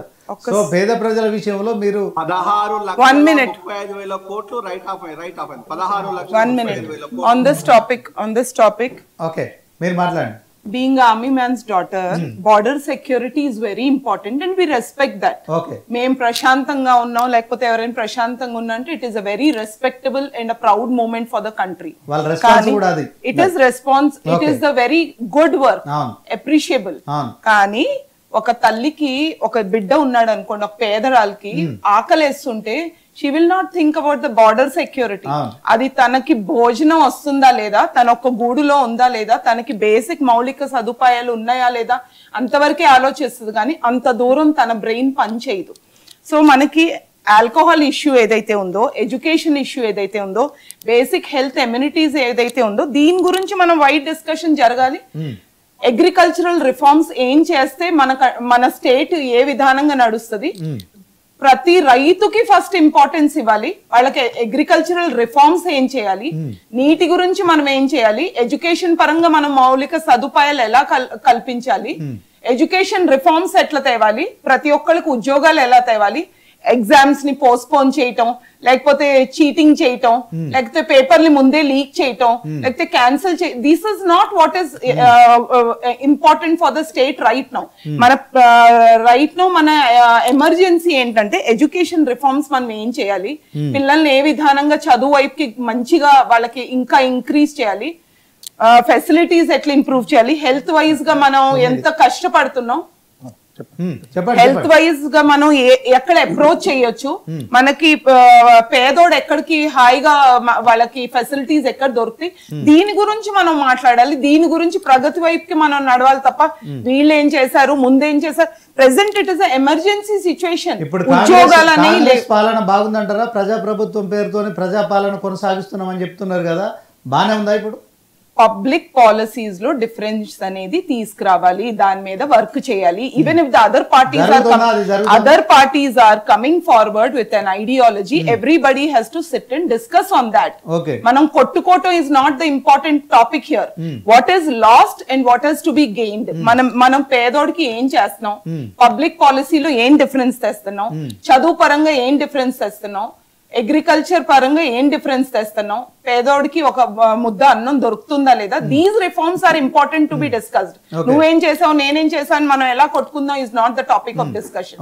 The topic is how to change it. ఇప్పుడు దాకా ఏదైతే సరిగ్గా లేదో దాన్ని ఎలా చేంజ్ జరగాలి. మార్పు జరగటానికి కొంచెం సమయం పడుతుంది. సమయం అందరూ కూడా ముందుకు రండి, వేరే పార్టీ కూడా ఉంటే ముందుకు రండి. If you have any ideology please come forward and give your idea. ఇప్పుడు గవర్నమెంట్ దగ్గర ఐడియాలజీ లేదా? 100% ఉందండి, దాని నడుస్తుంది. కానీ టైం పడుతుంది కదా దాన్ని చేంజ్ చేయటానికి. ఇప్పుడు నాకు తెలిసి ఇప్పుడు డ్రగ్ ఫ్రీ ఉంది. డ్రగ్స్ గురించి చాలా కూడా ప్రతి చోట ఇంకా మనం డ్రగ్స్ ముక్తు మనకు లేదా? దీని నుంచి మనం బయటపడే పరిస్థితి ఉంది. ప్రభుత్వం దగ్గర శక్తి లేదా? మీరు అబ్జర్వ్ చేస్తే అందరూ భయం. పక్క రాష్ట్రం వాళ్ళు వచ్చి పట్టుకునే వరకు తెలియలేదు కదండి. పట్టుకునే పరిస్థితి ఎందుకు వచ్చిందండి? అది ఎప్పటి నుంచి మొదలైందో ఫస్ట్ ఫైండ్ అవుట్ చేయండి. వేల కోట్ల డ్రగ్ ఎప్పటి నుంచి ఉంది, ఎన్ని ఏళ్ల నుంచి ఉందో కనుక్కోండి ఫస్ట్. అదే కనుక్కోండి. అంత విచ్చలవిడిగా ప్రొడక్షన్ యూనిట్ అనేది ఎలా స్టార్ట్ అయింది, ఎప్పుడు స్టార్ట్ అయింది ఫస్ట్ కనుక్కోండి. అది మరి ఎందుకు చూడలేదండి లాస్ట్ 20 years లో? Why was it given? Permissions ఎవరిచ్చారనేది కనుక్కోండి ఫస్ట్. పర్మిషన్స్ ఈ రోజు Hyderabad is a drug free place అండి. అందరూ భయపడి దాక్కున్నారు. డ్రగ్స్ మాఫియా మొత్తం దాక్కొని ఉంది ఈ రోజు. Right now they are hiding. At least it is turning drug free state. మీరు పేదల ఇల్లు కూల్చుతున్నారు. ఇప్పుడు బీజేపీ బీఆర్ఎస్ రెండు పార్టీలు ఆరోపిస్తున్నాయి, ఏం చెప్తారు? హైడ్రా గురించి అది స్టార్ట్ అయిందండి. చెడు తీయటానికి స్టార్ట్ అయింది. దానిలో ఏమన్నా తప్పుగా జరుగుంటే డెఫినెట్లీ దాన్ని సవరించాల్సిన అవసరం ఉంది. తప్పకుండా నేను దాన్ని రైట్ అనను. మనం ఏదైనా పని చేసేటప్పుడు ఏదైనా తప్పు జరిగి ఉంటే దాన్ని తప్పకుండా సవర్ తీసుకోవాలని నేను అనుకుంటున్నాను. జూబ్లీ హిల్స్ కాంగ్రెస్ గెలుస్తుందండి. They need a leader. నేనున్నాను అనే భరోసా ఇచ్చే లీడర్ కావాలి. శ్రీనివాస్ గారు చెప్పండి. సుమిత్ర గారు చెప్పండి. కాంగ్రెస్ జూబ్లీ హిల్స్ లో గెలుస్తుంది. ఎప్పటిదో టీవీలో వచ్చినటువంటి వార్త ఇప్పుడు వైరల్ అవుతా ఉన్నదండి. తాను ఏదో ఏదో దుకాణ యజమానిని వేధించి డబ్బుల కోసం పీడిస్తే ఆయన ఇయ్యకపోతే ఆ దుకాణాన్ని తగులబెట్టే క్రమంలో డీజిల్ పెట్రోల్ చల్లి తగులబెట్టే క్రమంలో తనకే ఆ మంటలు అంటుకొని ఆసుపత్రి పాలైన ఘటన, ఆ సంఘటనకు సంబంధించిన వార్త ఇప్పుడు వైరల్ అవుతా ఉందండి. ఎవరికి మేడం, ఎవరు అంటు పెట్టింది, ఎవరు అంటుకుంది ఎవరికి? ఎస్, ఇదే కాంగ్రెస్ అభ్యర్థి అంటుకున్నాడు, అంటు పెట్టింది తానే, అంటుకున్నది తానే. అక్కడ దుకాణ యజమానిని వేధించి, మామూళ్ళ కోసం వేధించి ఇవ్వకపోతే దుకాణంను అంటుపెట్టి ఆ మంటలో తను కూడా అంటుకుని ఆసుపత్రి పాలైంది అనేటువంటి వార్త ఏదో ఛానల్, ఇప్పటిది కాదండి ఆ వార్త, సంఘటన జరిగినప్పటిది. అది ఇప్పుడు చక్కర్లు కొడతా ఉంది. ప్రజల మనుషులు కావాలి, ప్రజల నాయకులు కావాలి. రౌడీలైతే గెలుస్తారు, రౌడీలైతే బెదిరించి ఓట్లు వేయించుకుంటారని రౌడీ షీటర్లను తెచ్చిపెట్టడం ఎంతవరకు సమంజసం అండి? జూబ్లీ హిల్స్ ఖచ్చితంగా బీఆర్ఎస్ దే. ఎందుకంటే 23 నెలల విధ్వంస పాలన చూస్తా ఉన్నారు. కేవలం పేదల ఇళ్లే కూలుస్తా ఉన్నారు. బఫర్ జోన్ కూల్చిన ఇళ్ల స్థానంలో వీళ్ళు ఏం చేసిండ్రండి? రోడ్ల విస్తరణ చేసిండ్రా, లేదా చెరువుల నిర్మాణం చేసిండ్రా? జూబ్లీ హిల్స్ గురించి మాట్లాడదామండి. నేను పక్కా జూబ్లీ హిల్స్ లో ఉంటాను. 40,000 మందికి సిలిండర్స్ ఇస్తాం మేము. జూబ్లీ హిల్స్, ఒక్క నిమిషం, జూబ్లీ హిల్స్ గురించి మాట్లాడదాం. Let us talk on Jubilee hills. Jubilee hills లో మీరు చూసుకుంటే కనీసం ఒక దారి, మీరు అపోలోలో ఒక పేషెంట్ ఎమర్జెన్సీ వస్తే కనీసం ఒక దారి ప్రశాంతంగా, సపోజ్ ఒక పర్సన్ కి హార్ట్ అటాక్ వచ్చింది, he cannot reach the hospital pleasantly, గబుక్కున మీరు తీసుకెళ్లలేరు, అన్ని అడ్డంకులే ఉంటాయి. First point. Second point, Jubilee hills లో ఒక పెద్ద ఏరియా మొత్తం స్లమ్మే ఉంటది. ఆ స్లమ్ కోసం 20 ఏళ్ళలో ఏం జరిగింది? కనీసం ఒక్కరికి పట్టాలు ఉన్నాయా? ఒక గుడిసె సరిగ్గా ఉందా? ఆ గుడిసెల్లో ఉండే మొత్తం సినిమా కార్మికులు, వాళ్ళందరి పిల్లలు ఈ రోజు మీకున్న పెద్ద పెద్ద బిల్డింగ్స్ లో పనికి వెళ్తున్నారు. 12వ తరగతి చదువుకొని 10వ తరగతి 12వ తరగతి, ఒక్క నిమిషం 10వ తరగతి 12వ తరగతి చదువుకొని ఇంకో మనిషి ఇంటికి పనికి వెళ్లాల్సిన పరిస్థితి ఎందుకు వస్తుంది? Where is the skill development there? 20 ఏళ్లలో 2 డెకేడ్స్ లో ఏం జరిగింది వాళ్ళ కోసం? జూబ్లీ హిల్స్ కాన్స్టిట్యుయెన్సీలో ఒక హెల్త్, ఒక చిన్న క్లినిక్ అనేది ఎక్కడుందో మీరు చూపించండి. జూబ్లీ హిల్స్ లో అన్ని wine shops, pubs permission, coffee shops permission తప్ప ఒక చిన్న స్కిల్ డెవలప్మెంట్ యూనిట్ ఎక్కడుంది? ఒక చిన్న స్కూల్ ఎక్కడుంది? ఒక చిన్న స్కూల్ ఉండేది, అది కూడా తీసేశారు ఈ మధ్య కాలంలో. ఒక చిన్న స్కూల్ ఉండేది. కారణం ఎవరు మేడం? అది మీరు నిర్ణయించండి. కారణం 2 decades నుంచి ఎవరు ఉన్నారు? 2 decades నుంచి ఎవరు ఉన్నారు? మొత్తం జూబ్లీ ముందు కాంగ్రెస్ అధికారంలో, 14 తర్వాత 9 మీరు చెప్తున్నారు కదండి. లాస్ట్ 2 decades లో చాలా డెవలప్మెంట్, వాళ్ళంతా నాశనం చేశారు, మేము డెవలప్మెంట్ చేసామని మీరు చెప్పండి. డెవలప్మెంట్ ఏం జరిగిందో మొత్తం జూబ్లీ హిల్స్ కాన్స్టిట్యుయెన్సీలో ఉన్న స్లమ్ లో. ఒక్క నిమిషం, కనీసం నీళ్లు కూడా వెళ్ళవండి. చంద్రబాబు నాయుడు గారు ఉన్న టైంలో పైపులు వేశారు, ఆ పైపులు ఇంకా కూడా అలాగే ఉన్నాయి. ఓకే సుమిత్ర గారు, 10 ఏళ్లలో జూబ్లీ హిల్స్ నియోజకవర్గాన్ని మీరు అన్ని రంగాల్లో నిర్లక్ష్యం చేసారు. అందుకే కాంగ్రెస్ పార్టీ ఇప్పుడు ఖచ్చితంగా అధికారంలోకి వస్తుంది. 1000% గెలుస్తున్నాం. ఈ ఇండ్లకు అనుమతులు ఏ కాలంలో వచ్చినాయండి? అక్కడ ఉన్నటువంటి ఇండ్లు గానీ, చిన్న చిన్న ఇది గానీ ఏ కాలంలో ఎవరిచ్చిన అనుమతులు అండి? ఎవరైనా డెవలప్మెంట్ చేశారు కదండి. ఎవరిచ్చిన అనుమతులు? ఒకటి, బస్తీ దవాఖానాలు ఏర్పాటు చేయలేదా? ఎక్కడ ఉన్నాయండి బస్తీ దవాఖానాలు? బస్తీ దవాఖానాలకు జీతాలు ఇవ్వని కాంగ్రెస్ పాలన నడుస్తా ఉందండి. అక్కడ మందులు దిక్కులేవండి. ప్రజలకు విద్య, వైద్యం, మౌలిక మొత్తం అప్పులు చేసి వెళ్ళారు కదా, ఎలా ఇస్తారు? సదుపాయాల కోసం తప్పకుండా బీఆర్ఎస్ పని చేసింది.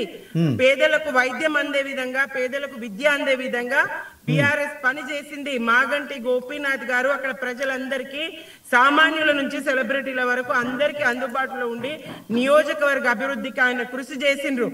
అక్కడ ఎప్పుడో దశాబ్దాల క్రితం కాంగ్రెస్ అనుమతులు ఇచ్చి వాళ్ళు ఇల్లు కట్టుకుంటే, ఇప్పుడు బీఆర్ఎస్ మాత్రం ఎట్లా కూల్చి వాళ్ళకు ఇల్లు లేకుండా చేస్తుంది, ఎట్లా కూల్చి వాళ్ళకు అయినప్పటికీ డబుల్ బెడ్రూమ్ ఇల్లు నిర్మించి ఇచ్చే ప్రయత్నం మేము చేస్తూనే ఉన్నామండి. ఒక బిల్డింగ్ కట్టి అది డబుల్ బెడ్రూమ్ ఇచ్చామంటే కుదరదు కదండి. You just go and see the Jubilee Hills slum చూడండి.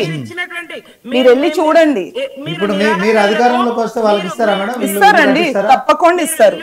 నిరాశ్రయులకు ఇచ్చినటువంటి గవే డబుల్ బెడ్రూమ్ ఇల్లు అండి. మేము నిర్మించిన డబుల్ బెడ్రూమ్ ఇళ్ళనే కాంగ్రెస్ ఇప్పుడు ఇండ్లు కూల్చినటువంటి పేదలకు ఇచ్చినటువంటి 3 బెడ్రూమ్లు 2 బెడ్రూమ్లు కూల్చినటువంటి వాళ్ళకి ఇచ్చింది ఇదే ప్రభుత్వం కట్టినటువంటి కేసీఆర్ గారు ప్రభుత్వం కట్టినటువంటి 2 బెడ్రూమ్లనే వాళ్ళకి ఇచ్చిండ్రు. అంతే తప్ప కాంగ్రెస్ జూబ్లీ హిల్స్ గానీ పేదలకు గానీ చేసింది 23 నెలలుగా వాళ్ళ పంచాయతీలకు సరిపోతలేదు. ఏం పంచాయతీలు మేడం, ఏం పంచాయతీలు ఉన్నాయి కాంగ్రెస్ లో? ఏం పంచాయతీలు ఉన్నాయి? కాంగ్రెస్ ఏం లేదండి, కొండా సురేఖ గారి ఇష్యూ నిన్ననే చూసినాం. Komatireddy that is not the topic of discussion అండి. That is not the topic of discussion. నెలలో మీరు ప్రజల గురించి పట్టించుకోవట్లేదు. 2 డికేడ్స్ లో చేయింది 23 నెలల్లో ఎలా అవుతుందండి? 23 నెలల్లో ఎలా అవుతుంది? 10 సంవత్సరాల్లో 20 సంవత్సరాల్లో చేయండి. మేము చేయలేమని అంటున్నారు. దీపావళి పండుగకు ముందు జరిగినటువంటి మంత్రివర్గ సమావేశంలో ఉద్యోగులు ఆశగా ఎదురు చూస్తారు, డిఏ ప్రకటిస్తారని. అన్ని వర్గాల ప్రజలు ఏమిస్తారా, ప్రభుత్వం ఏమిస్తుందని ఎదురు చూస్తారు. వీళ్ళు ఏం మాట్లాడుకుంటారండి? అంతర్గతం ఎక్కడ బహిర్గతం అయిపోయినాయి ఈ పంచాయతీలు. టిఆర్ఎస్ లో కూడా నడుస్తుంది కదండి, బీఆర్ఎస్ పార్టీలో కూడా ఉంది కదా. కుటుంబమే కొట్టుకుంటున్నారు కదా. ఒక కుటుంబానికి చెందిన వాళ్ళే కొట్టుకున్నప్పుడు వేరే వాళ్ళు కొట్టుకోవటంలో పెద్ద విచిత్రం ఏముంది? మేము కవిత గారిని పార్టీ నుంచి పక్కన పెట్టేసినాము. అది మీ ఇష్టం. అది కవిత గారు పార్టీకి వ్యతిరేకంగా మాట్లాడితే మీకు దమ్ముందా? మీకు దమ్ముందా? కొండా సురేఖ గారిని తప్పించే దమ్ముందా? కొండా సురేఖ గారు టాపిక్ కాదండి. ఇప్పుడు topic is not Konda Surekha గారు, టాపిక్ ఇస్ ద డెవలప్మెంట్. ఇక్కడ విషయాలు topic is development, not Konda Surekha గారు. ఓకే, జూబ్లీ హిల్స్ లో ప్రజలు ఏం తీర్పిస్తారో తర్వాత మరి బీఆర్ఎస్ గెలుస్తుందా, కాంగ్రెస్ గెలుస్తుందా, బీజేపీ గెలుస్తుందా? సో ప్రజలు తీర్పిస్తారు. ఇదే క్రమంలో ఒకసారి కొండా దేవయ్య గారు మాట్లాడతారు. కొండా దేవయ్య గారు, దేవయ్య గారు మ్యూట్ లో ఉన్నారా? హలో దేవయ్య గారు వాయిస్ వస్తలేదా? ఓకే మాట్లాడండి. ఏం లేదు, ఇప్పుడు ఎవరికి వాళ్ళగా పార్టీల గురించి మాట్లాడుకుంటున్నాము. ఈ రోజు తెలంగాణ దీపావళిలో ఈ పేదవాళ్ళ బతికలలో దీపావళి 12 సంవత్సరాల నుంచి కానీ 10 స్వతంత్రం వచ్చినప్పటి నుంచి కూడా ఏం మారిన అనే దాని మీద అయితే నేనైతే మొన్న అమెరికాలో వెళ్ళానండి. అమెరికాలో అయితే ప్రతి ఒక్కరికి కూడా ఫ్రీ స్టడీ ఇస్తారు. ఇక్కడ ఫ్రీ స్టడీ అని చెప్పేసి బీఆర్ఎస్ ఇప్పుడు ఇస్తున్నది. దానిలో కూడా ఈ రోజు మాత్రము ఒకటేనండి, ఒకటి ఇప్పుడు నేను గురుకుల విద్యాలయాలు కానీ ఇవన్నిటి మీద పిల్లల స్టడీ గురించి నేను మాట్లాడతానండి. ఎందుకంటే రాజకీయం గురించి దయచేసి నేను మాట్లాడాను. ఈ రోజు పేదవాళ్లకు ప్రతి ఒక్కరికి కూడా ఫ్రీ స్టడీ దొరకాలండి. అసలు అయితే ప్రతి ఒక్కరు కూడా చదువు అనేది కంపల్సరీ దొరకాలి, ఫ్రీ వైద్యం దొరకాలి. ఇదైతే ఇప్పుడు ఇంత ముందుకు మేడం మాట్లాడినప్పుడు ఏదైతే 12వ తరగతి సెకండ్ ఇయర్ అయిపోయినా కూడా ఆ పిల్లలు కూడా మళ్ళీ పోయి మన ఇళ్లలో బిల్డింగ్లలో పనిచేసుకునే పరిస్థితి ఏర్పడేది కూడా, అది మార్పు రావాలి. ప్రతి ఒక్కరి కూడా పేదరికంలో ఉన్న చదువు రావాలి, చదువుకోవాలి, వాళ్ళకి ఉద్యోగాలు రావాలి. ఎంతో మందికి కూడా ఈ రోజు అది వచ్చినప్పుడే ప్రతి ఒక్కరి మనసులో ప్రతి ఒక్కరి కళ్ళల్లో దీపావళి అనేది చూస్తామండి. దాని గురించి అని కాంగ్రెస్ పార్టీ అయినా, భారతీయ జనతా పార్టీ అయినా, బీజేపీ అయినా కూడా, బీఆర్ఎస్ అయినా కూడా గదుల గురించి నిజంగా చెప్తున్నా, మీరు ఎప్పుడు కూడా దాని మీద తీసుకెళ్ళండి దయచేసి. పార్టీలలో మేము గెలవాలి అది అనుకోవడం కాదు. ఈ రోజు మనము ఆ పేదరికంలో ఉన్న బతుకులు ఎలా మారుతాయి, ఎవరికి అయితే ఈ రోజు తెలంగాణ మనము తెచ్చుకున్నది ప్రతి ఒక్కరు కూడా పేదవాడు కూడా చదువు ఉండాలి, ఉద్యోగాలు ఉండాలి, ప్రతి ఒక్కరి పేదలలో కూడా బతుకులు మారాలి అనే దానిలో మనం చేస్తున్నాం. నేను ఎందుకంటే అమెరికా వెళ్ళొచ్చానండి, మనం చూశాను. ఇక్కడ ప్రతి జిల్లాలో కూడా నేను అందరితో సంబంధాలు ఉన్నాయి. నేను ఒక కమ్యూనిటీ ప్రెసిడెంట్ కాకుండా అక్కడ బీసీలు కానీ అన్ని కూడా నేను చూస్తున్నాను. ఎంతో మంది కూడా ఈ రోజు ఉద్యోగాలు లేక పిల్లలందరూ ఇంత ముందుకు మాట్లాడినట్టు ఈ డయాబెటిక్ కానీ, హార్ట్ అటాక్లు కానీ ఇవన్నీ ఎక్కువ వస్తున్నాయండి, యువకులకు వస్తున్నాయి. ఈ రోజు అయితే పిల్లలు ఈ రోజు జాబులు లేక ఎంతో మంది స్ట్రగుల్ అవుతున్నారు, పెళ్లిళ్ళు కాక ఇబ్బంది పడుతున్నారు. తల్లిదండ్రులు చదివిపించినాక ఉద్యోగాలకు కూడా మళ్ళీ వాళ్ళ పిల్లలు వచ్చి మళ్ళీ మా ఇంటి మీదే ఉంటున్నారు, వీళ్ళకి ఏం లేదు అనేది కూడా ఈ రోజు అటువంటి బాధలో ఈ రోజు చాలా మంది ఉన్నారండి.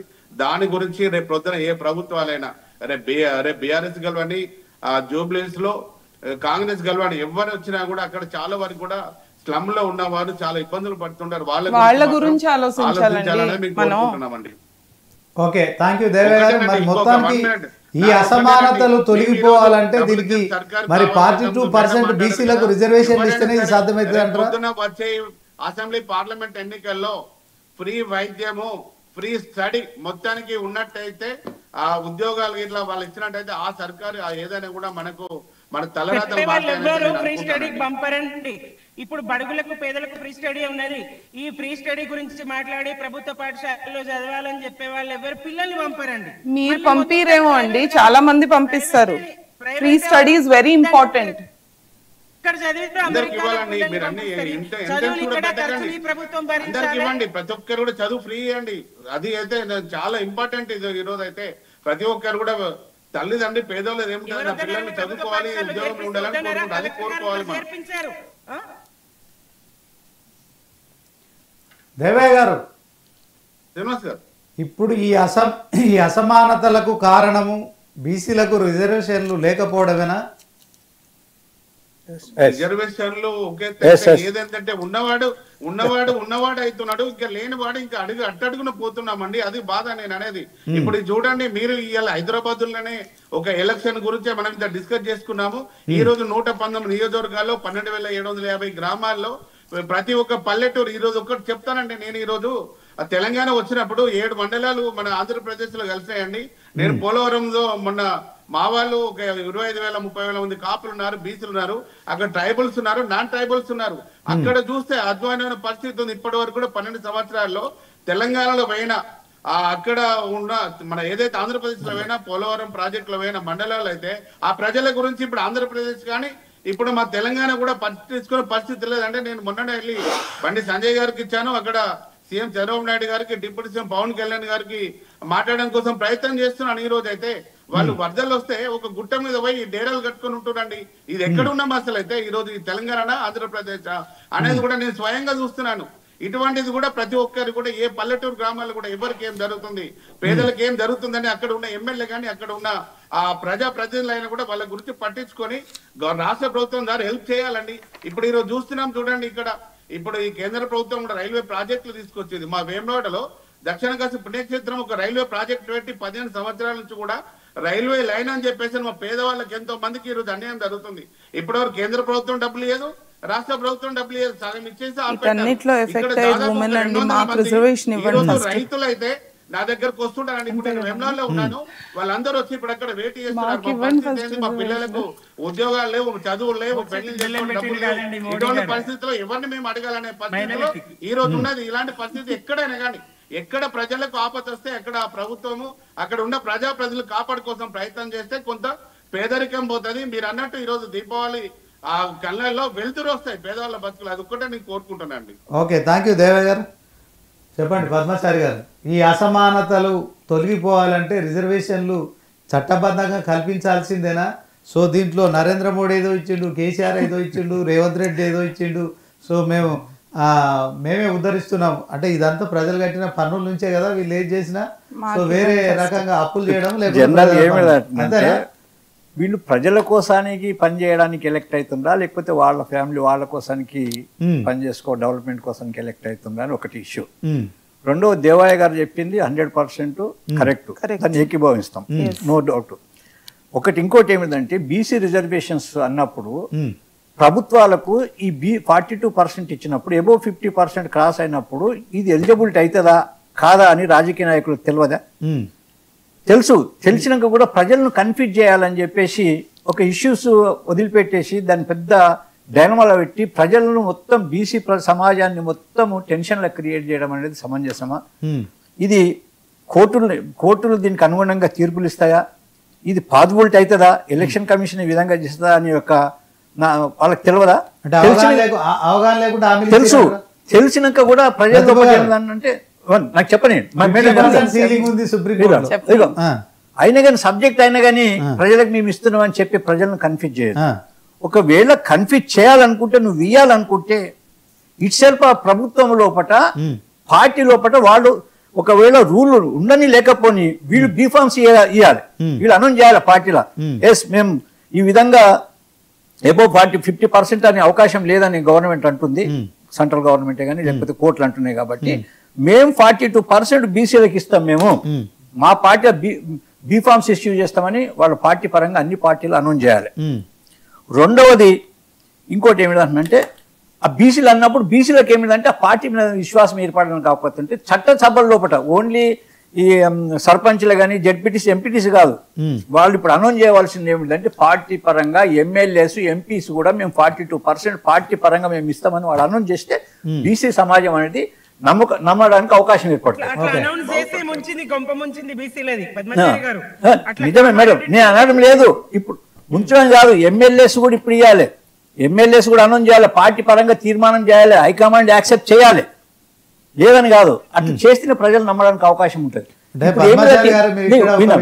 ఒక విషయాన్ని విస్మరిస్తున్నారు, కేవలం పొలిటికల్ గా నిజంగా పార్టీ పరంగా రిజర్వేషన్లు ఇస్తే దాంట్లో మీరు రాజ్యాంగబద్ధంగా ఇవ్వాలి, చట్టబద్ధంగా ఈ హక్కులు కావాలని మళ్ళీ అడిగే అవకాశం. చట్టబద్ధత కావాలని లేదని కానీ అన్ని పార్టీలు మేడం వినండి, 9th schedule madam 9th schedule లోపల అమెండ్మెంట్ అయినంత వరకు ఇది రిజర్వేషన్ చేయడానికి అవకాశం ఉండదు. నేను చెప్పండి రోజు ఏమిటంటే సెంట్రల్ గవర్నమెంట్ కానీ పొలిటికల్ ఇష్యూ చేసేసి తిట్టుకుంటా చేసేస్తే ఈ పాలసీ పాస్ కావడానికి అవకాశం ఉండదు. మన బీసీ సమాజానికి మన దేశం అందరికి కూడా వాళ్ళకు జనాభా నిష్పత్తి ప్రకారం వాళ్ళకి ఇవ్వవలసిన పరిస్థితి ఉందని అన్ని పార్టీలతో కూర్చొని మాట్లాడుకొని ఈ యొక్క అడ్మినిస్ట్రేషన్ పరంగా బీసీలకు న్యాయం చేయాలనే విధంగా నువ్వు గవర్నమెంట్ ఆఫ్ ఇండియాకు అప్రోచ్ కావచ్చు కదా. మేము ఇస్తున్నాం, మీరు ధర్నా చేయడం అనేది మొన్న చూస్తే ఏమిటి అంటున్నంటే అన్ని పార్టీలను కాదు, ఏ పార్టీ వాళ్ళు ధర్నా చేయడము లేకపోతే వీడి పార్టీ మేమే బీసీలకు ఇస్తున్నామని చేయడం సమంజసం కూడా కాదు. ఇంకోటి ఇట్లా ఏమిటంటే బీసీలో కొద్ది ఎక్కువ ఈ నాన్ బీసీలు ఎక్కువ ఉద్యమం చేయడం స్టార్ట్ చేశారు. ఒకవేళ నాన్ బీసీలు తిడుతున్న రోజు ఎవరు చెప్పరు అగ్రవర్ణాలు చేయడం, అగ్రవర్ణాలు రేవంత్ రెడ్డి గారా పేర్లని క్వశ్చన్ కాదు చేయడం. కాంగ్రెస్ పార్టీ ఇచ్చిన హామీని కామారెడ్డిలో వాళ్ళకి తెలియదా, ఇచ్చిన పార్టీ తెలియదా?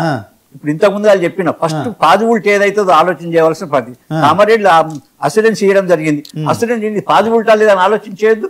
ఇది గవర్నమెంట్ ఆఫ్ ఇండియాతో పాటు మనం మాట్లాడాలని చెప్ప అవసరం లేదు, అఖిల పక్షాన్ని ఢిల్లీకి తీసుకుపోవాల్సిన పని లేదు, అక్కడ ధర్నా చేస్తే కాదు కదా, ఇది అడ్మినిస్ట్రేషన్ పరంగా చేయవలసింది. వినండి, నువ్వు తీసుకుపోయి చేయవలసింది ఒకటి. రెండోది ఇంకోటి ఏమిటంటే మౌనిక గారు ఇంతకు ముందు గారు చెప్పిండు సెక్యూరిటీ పరంగా నేషనల్ పరంగా మోడీ గారు కరెక్ట్ చేస్తుండ్రు 100% మోహన్. రేవంత్ రెడ్డి గారు కూడా మన డ్రగ్స్ మన ఇప్పుడు బీజేపీ పార్టీ చెప్తున్న దాంట్లో మౌనిక గారు చెప్పిన దాంట్లో బంధు ప్రీతి లేదు నిజమే, కానీ ఫ్రెండ్స్ ప్రీతి ఉన్నది వాళ్ళకి. అంటే అది నచ్చిన వాళ్ళకు రేవంత్ రెడ్డి గారు డ్రగ్స్ ఇష్యూ లోపల బాగా ఉక్కుపాతం మోపిండు. డ్రగ్స్ అంటే నాకు ఎక్కడ కంట్రోల్ చేయాలి అక్కడ చేస్తుంది. ఇంకోటి హైడ్రా ఇష్యూస్ లో ఏమిటంటే మనిషికి మిడిల్ క్లాస్ వాళ్ళకు రెండే కోరికలు, ఒకటి పెళ్లి, రెండవది ఇల్లు. ఆ ఇల్లు కానీ ఏమిటంటే ఇల్లు కట్టుకున్నది కూడా 2 crores 1.5 crores 1 crore లోపల కట్టుకున్నది కూడా నీకు ఏమేమిటి హెచ్ఎండిఏ అప్రూవల్ చేసింది, రెవెన్యూ అప్రూవల్ చేసింది, జిహెచ్ఎంస్ అప్రూవల్ చేసింది, బ్యాంక్ కూడా అప్రూవల్ చేసింది, లీగల్ ప్యానల్ కూడా అడ్వకేట్ కూడా అప్రూవల్ చేసినాక లోన్ వచ్చేసినాక ఇల్లు కట్టుకున్నాక నువ్వు ఆ ఇల్లుని ఎట్లా కూలగొట్టేస్తారండి? ఒకవేళ కూలగొట్టాలని నువ్వు అనుకున్నప్పుడు హూ ఇస్ ద రెస్పాన్సిబుల్? వాళ్ళు ఎందుకంటే జీవితం లోపల మళ్ళీ ఇల్లు కట్టుకోలేరు, రీపేమెంట్ చేయలేరు. వాళ్ళు 2026 తర్వాత వాళ్ళ పరిస్థితి అగమ్య గోచరంగా ఉంటది. దానికి వాళ్ళు ప్రభుత్వం పే చేయాలి. సపోజ్ ఈ లోన్ తీసుకొని కట్టుకున్న వాళ్ళు ఉన్నారు, ఇన్ని పర్మిషన్ ఇచ్చేసిండ్రు, ఈ లోన్ మేము గవర్నమెంట్ రీపేమెంట్ చేస్తాను, గవర్నమెంట్ యాక్సెప్ట్ చేయాలి. అదే విధంగా మిడిల్ క్లాస్ వాళ్ళ ఇల్లు కూడా కొట్టేస్తున్నావు. ఈ హిమాయత్ సాగర్, హుస్సేన్ సాగర్ అవన్నీ లోపల అందులో పెద్ద పెద్ద విల్లాస్ ఉన్నాయి, దాని గురించి ఎవరు పట్టించుకోరే. ఓన్లీ బీసీలో వచ్చింది. ఓన్లీ బీసీలు అంటారంటే బలహీన వర్గాలంటే ఓన్లీ వాళ్ళే ఉంటారు మాక్సిమం. బీసీలు, ఎస్సీలు, ఎస్టీలు, మైనార్టీస్ ఉంటారు. వాళ్ళ మీద పగబట్టినట్లు ఈ విధంగా చేసామంటే సమంజసం కాదు. ప్రభుత్వం ఆలోచన చేయాలి. అదే విధంగా రేవంత్ రెడ్డి గారు రిక్రూట్మెంట్ చేస్తున్నాం, నో ప్రాబ్లం, మంచిగా దాన్ని యూత్ అనేది స్వాగతిస్తుంది. కానీ ఇంకోటి ఏమిటంటే 2 సంవత్సరాల నుంచి ఎంప్లాయీస్ రిటైర్మెంట్ అమౌంటే కానీ గ్రాట్యుటీ కానీ వాళ్ళకి బెనిఫిట్స్ ఇవ్వకపోవడము, అదే విధంగా డిఎల్ కూడా ఇవ్వకపోవడం ఎంత ఘోరం అండి. గవర్నమెంట్ సెంట్రల్ గవర్నమెంట్ కాంట్రిబ్యూషన్ ఉంటుంది, స్టేట్ గవర్నమెంట్ ఉంటుంది, అది కూడా ఇవ్వకపోవడం ఎంత అన్యాయం అండి. పెన్షనర్స్ కేంద్ర ప్రభుత్వానికి ఎందుకు ఉంటుంది, స్టేట్ గవర్నమెంట్ కి సంబంధించింది. నిన్ను ఎన్నుకున్నాము, ఒకవేళ కేంద్రం నుంచి కూడా ఏమైనా రావాలంటే నువ్వు తెచ్చి మేడం ఒక్కటి కాదు. ప్రభుత్వ పరంగా చెప్పేది కరెక్ట్ అండి, కానీ ఖాళీ చెప్పొద్దు. ఆ ఖాళీ కాదని నువ్వు తీసుకొచ్చి నువ్వు మంచి చేస్తానని చెప్పినాక గత ఖాళీ అని మాట్లాడదు. నువ్వు ఒక విజన్ చూపిస్తావని వచ్చినావు. నువ్వు విజన్ చూపిస్తున్నప్పుడు ఆ విజన్ ప్రజలకు అనుగుణంగా ప్రజల సంక్షేమం కోసం నువ్వు పనిచేయవలసిన పరిస్థితి. 2 years నుంచి రిటైర్డ్ అయిన ఒక ఎంప్లాయీస్ కూడా బెనిఫిట్స్ ఇవ్వడం లేదు, డిఏలు ఇవ్వడం లేదు. ఏముంటది గవర్నమెంట్ మీరు మాట్లాడాలి ఇప్పుడు. పద్మాచారి గారు ఇక వారు సమాధానం చెప్తారు. ఇక మీరు చెప్పండి, మీకు 5 నిమిషాలు టైం. టోటల్ చెప్పేది ఎవరు కూడా అప్రిషియేట్ చేయరు. మీరు చెప్పేది కరెక్టే, తప్పకుండా ఇవ్వాలి. కానీ అది ఆ దిశగా నడవాలంటే కొంచెం టైం పడుతుంది కదా. మొత్తం ఖాళీ చేసేదండి. అట్లెట్లా పెడతదండి? అట్లెట్లా పెడతారు? 5 డిఏలు పెండింగ్ ఉంటాయా? 2 సంవత్సరాల నుంచి రిటైర్మెంట్ బెనిఫిట్స్ ఇవ్వరా? అట్లానే మరి ప్రభుత్వం ఖర్చు పెట్టడం లేదా? అట్లానే ప్రభుత్వం అప్పులు తేవడం లేదా? మరి ఎందుకండి మొత్తం ఖాళీ చేసి అప్పు తీసుకొచ్చిండ్రు కదా. అప్పు తీసుకు వదిలింది ఎవరండి? అప్పు చేసి వదిలింది ఎవరు? అప్పు చేసి వదిలింది ఎవరు? ఖజానా మొత్తం ఖాళీ చేసి వదిలింది ఎవరు? అంటారు. అదే మొత్తం ఖాళీ చేసి వదిలింది ఎవరు? లక్షల కోట్ల అప్పు చేసింది ఎవరు? మౌలిక సదుపాయాల కల్పన జరగాలి. ముందు ప్రజలకు ఇవ్వాల్సిన ఇయ్యాలి, ముందు ఉద్యోగులకు ఇవ్వాల్సిన ఇయ్యాలి. యాసంగి వడ్లకు బోనస్ దిక్కులేదు ఇంతవరకు. మరి వానకాలం పంట మరి అదంతా ఉండాలి కదా అక్కడ. యాసంగి వడ్లకు బోనస్ మరి మీరు ఏదైతే పేపర్ మీద చూపించారో అదంతా అక్కడ నిల్వ ఉండాలి కదా. ఏది లేదు కదా, చేసిండ్రు. ఖాళీ అయిపోయి చేసి వదిలేరు కదా. ఉద్యోగ రంగాన్ని, వ్యవసాయ రంగాన్ని, మొత్తాన్ని సున్నా చేసి వెళ్ళింది మీరు. రాష్ట్రానికి పట్టినటువంటి శనిలాగా ఇవాళ కాంగ్రెస్ శని పరిస్థితిలో వదిలింది మీరండి. ఒక్క శనిలాగా దాపరించిందండి రాష్ట్రానికి. మీరు ఆ పరిస్థితికి తెచ్చి వదిలింది మీరు. దాన్ని సరిదిద్దడానికి టైం పడుతుంది. హెల్త్ కార్డ్స్ లేవు, ఫీజు రియంబర్స్మెంట్ లేవు. ఎన్నికలకు ముందు తెలియదా? రాష్ట్ర బడ్జెట్ దేశంలోనే అగ్రస్థానంలోకి ఉన్నాం కదా. వ్యవసాయ ఉత్పత్తుల్లో, వరి పంటలో దేశంలో అగ్రభాగాన ఉన్నాం కదా. ఐటీ సెక్టర్ లో అగ్రభాగాన ఉన్నాం కదా. ఉద్యోగ కల్పనలో అగ్రభాగాన ఉన్నాం కదా. నీటి సదుపాయము, విద్యుత్ శక్తి ఏ రాష్ట్రంలోనన్నా 24 గంటలు రైతులకు ఉచిత విద్యుత్ ఇచ్చిన రాష్ట్రం ఉన్నదా? ఎన్ని రంగాల్లో అభివృద్ధి అండి. ఎందుకండి రైతుల గురించి మాట్లాడుతున్నారు? ఓన్లీ రైసే పండుతుందా మన దగ్గర?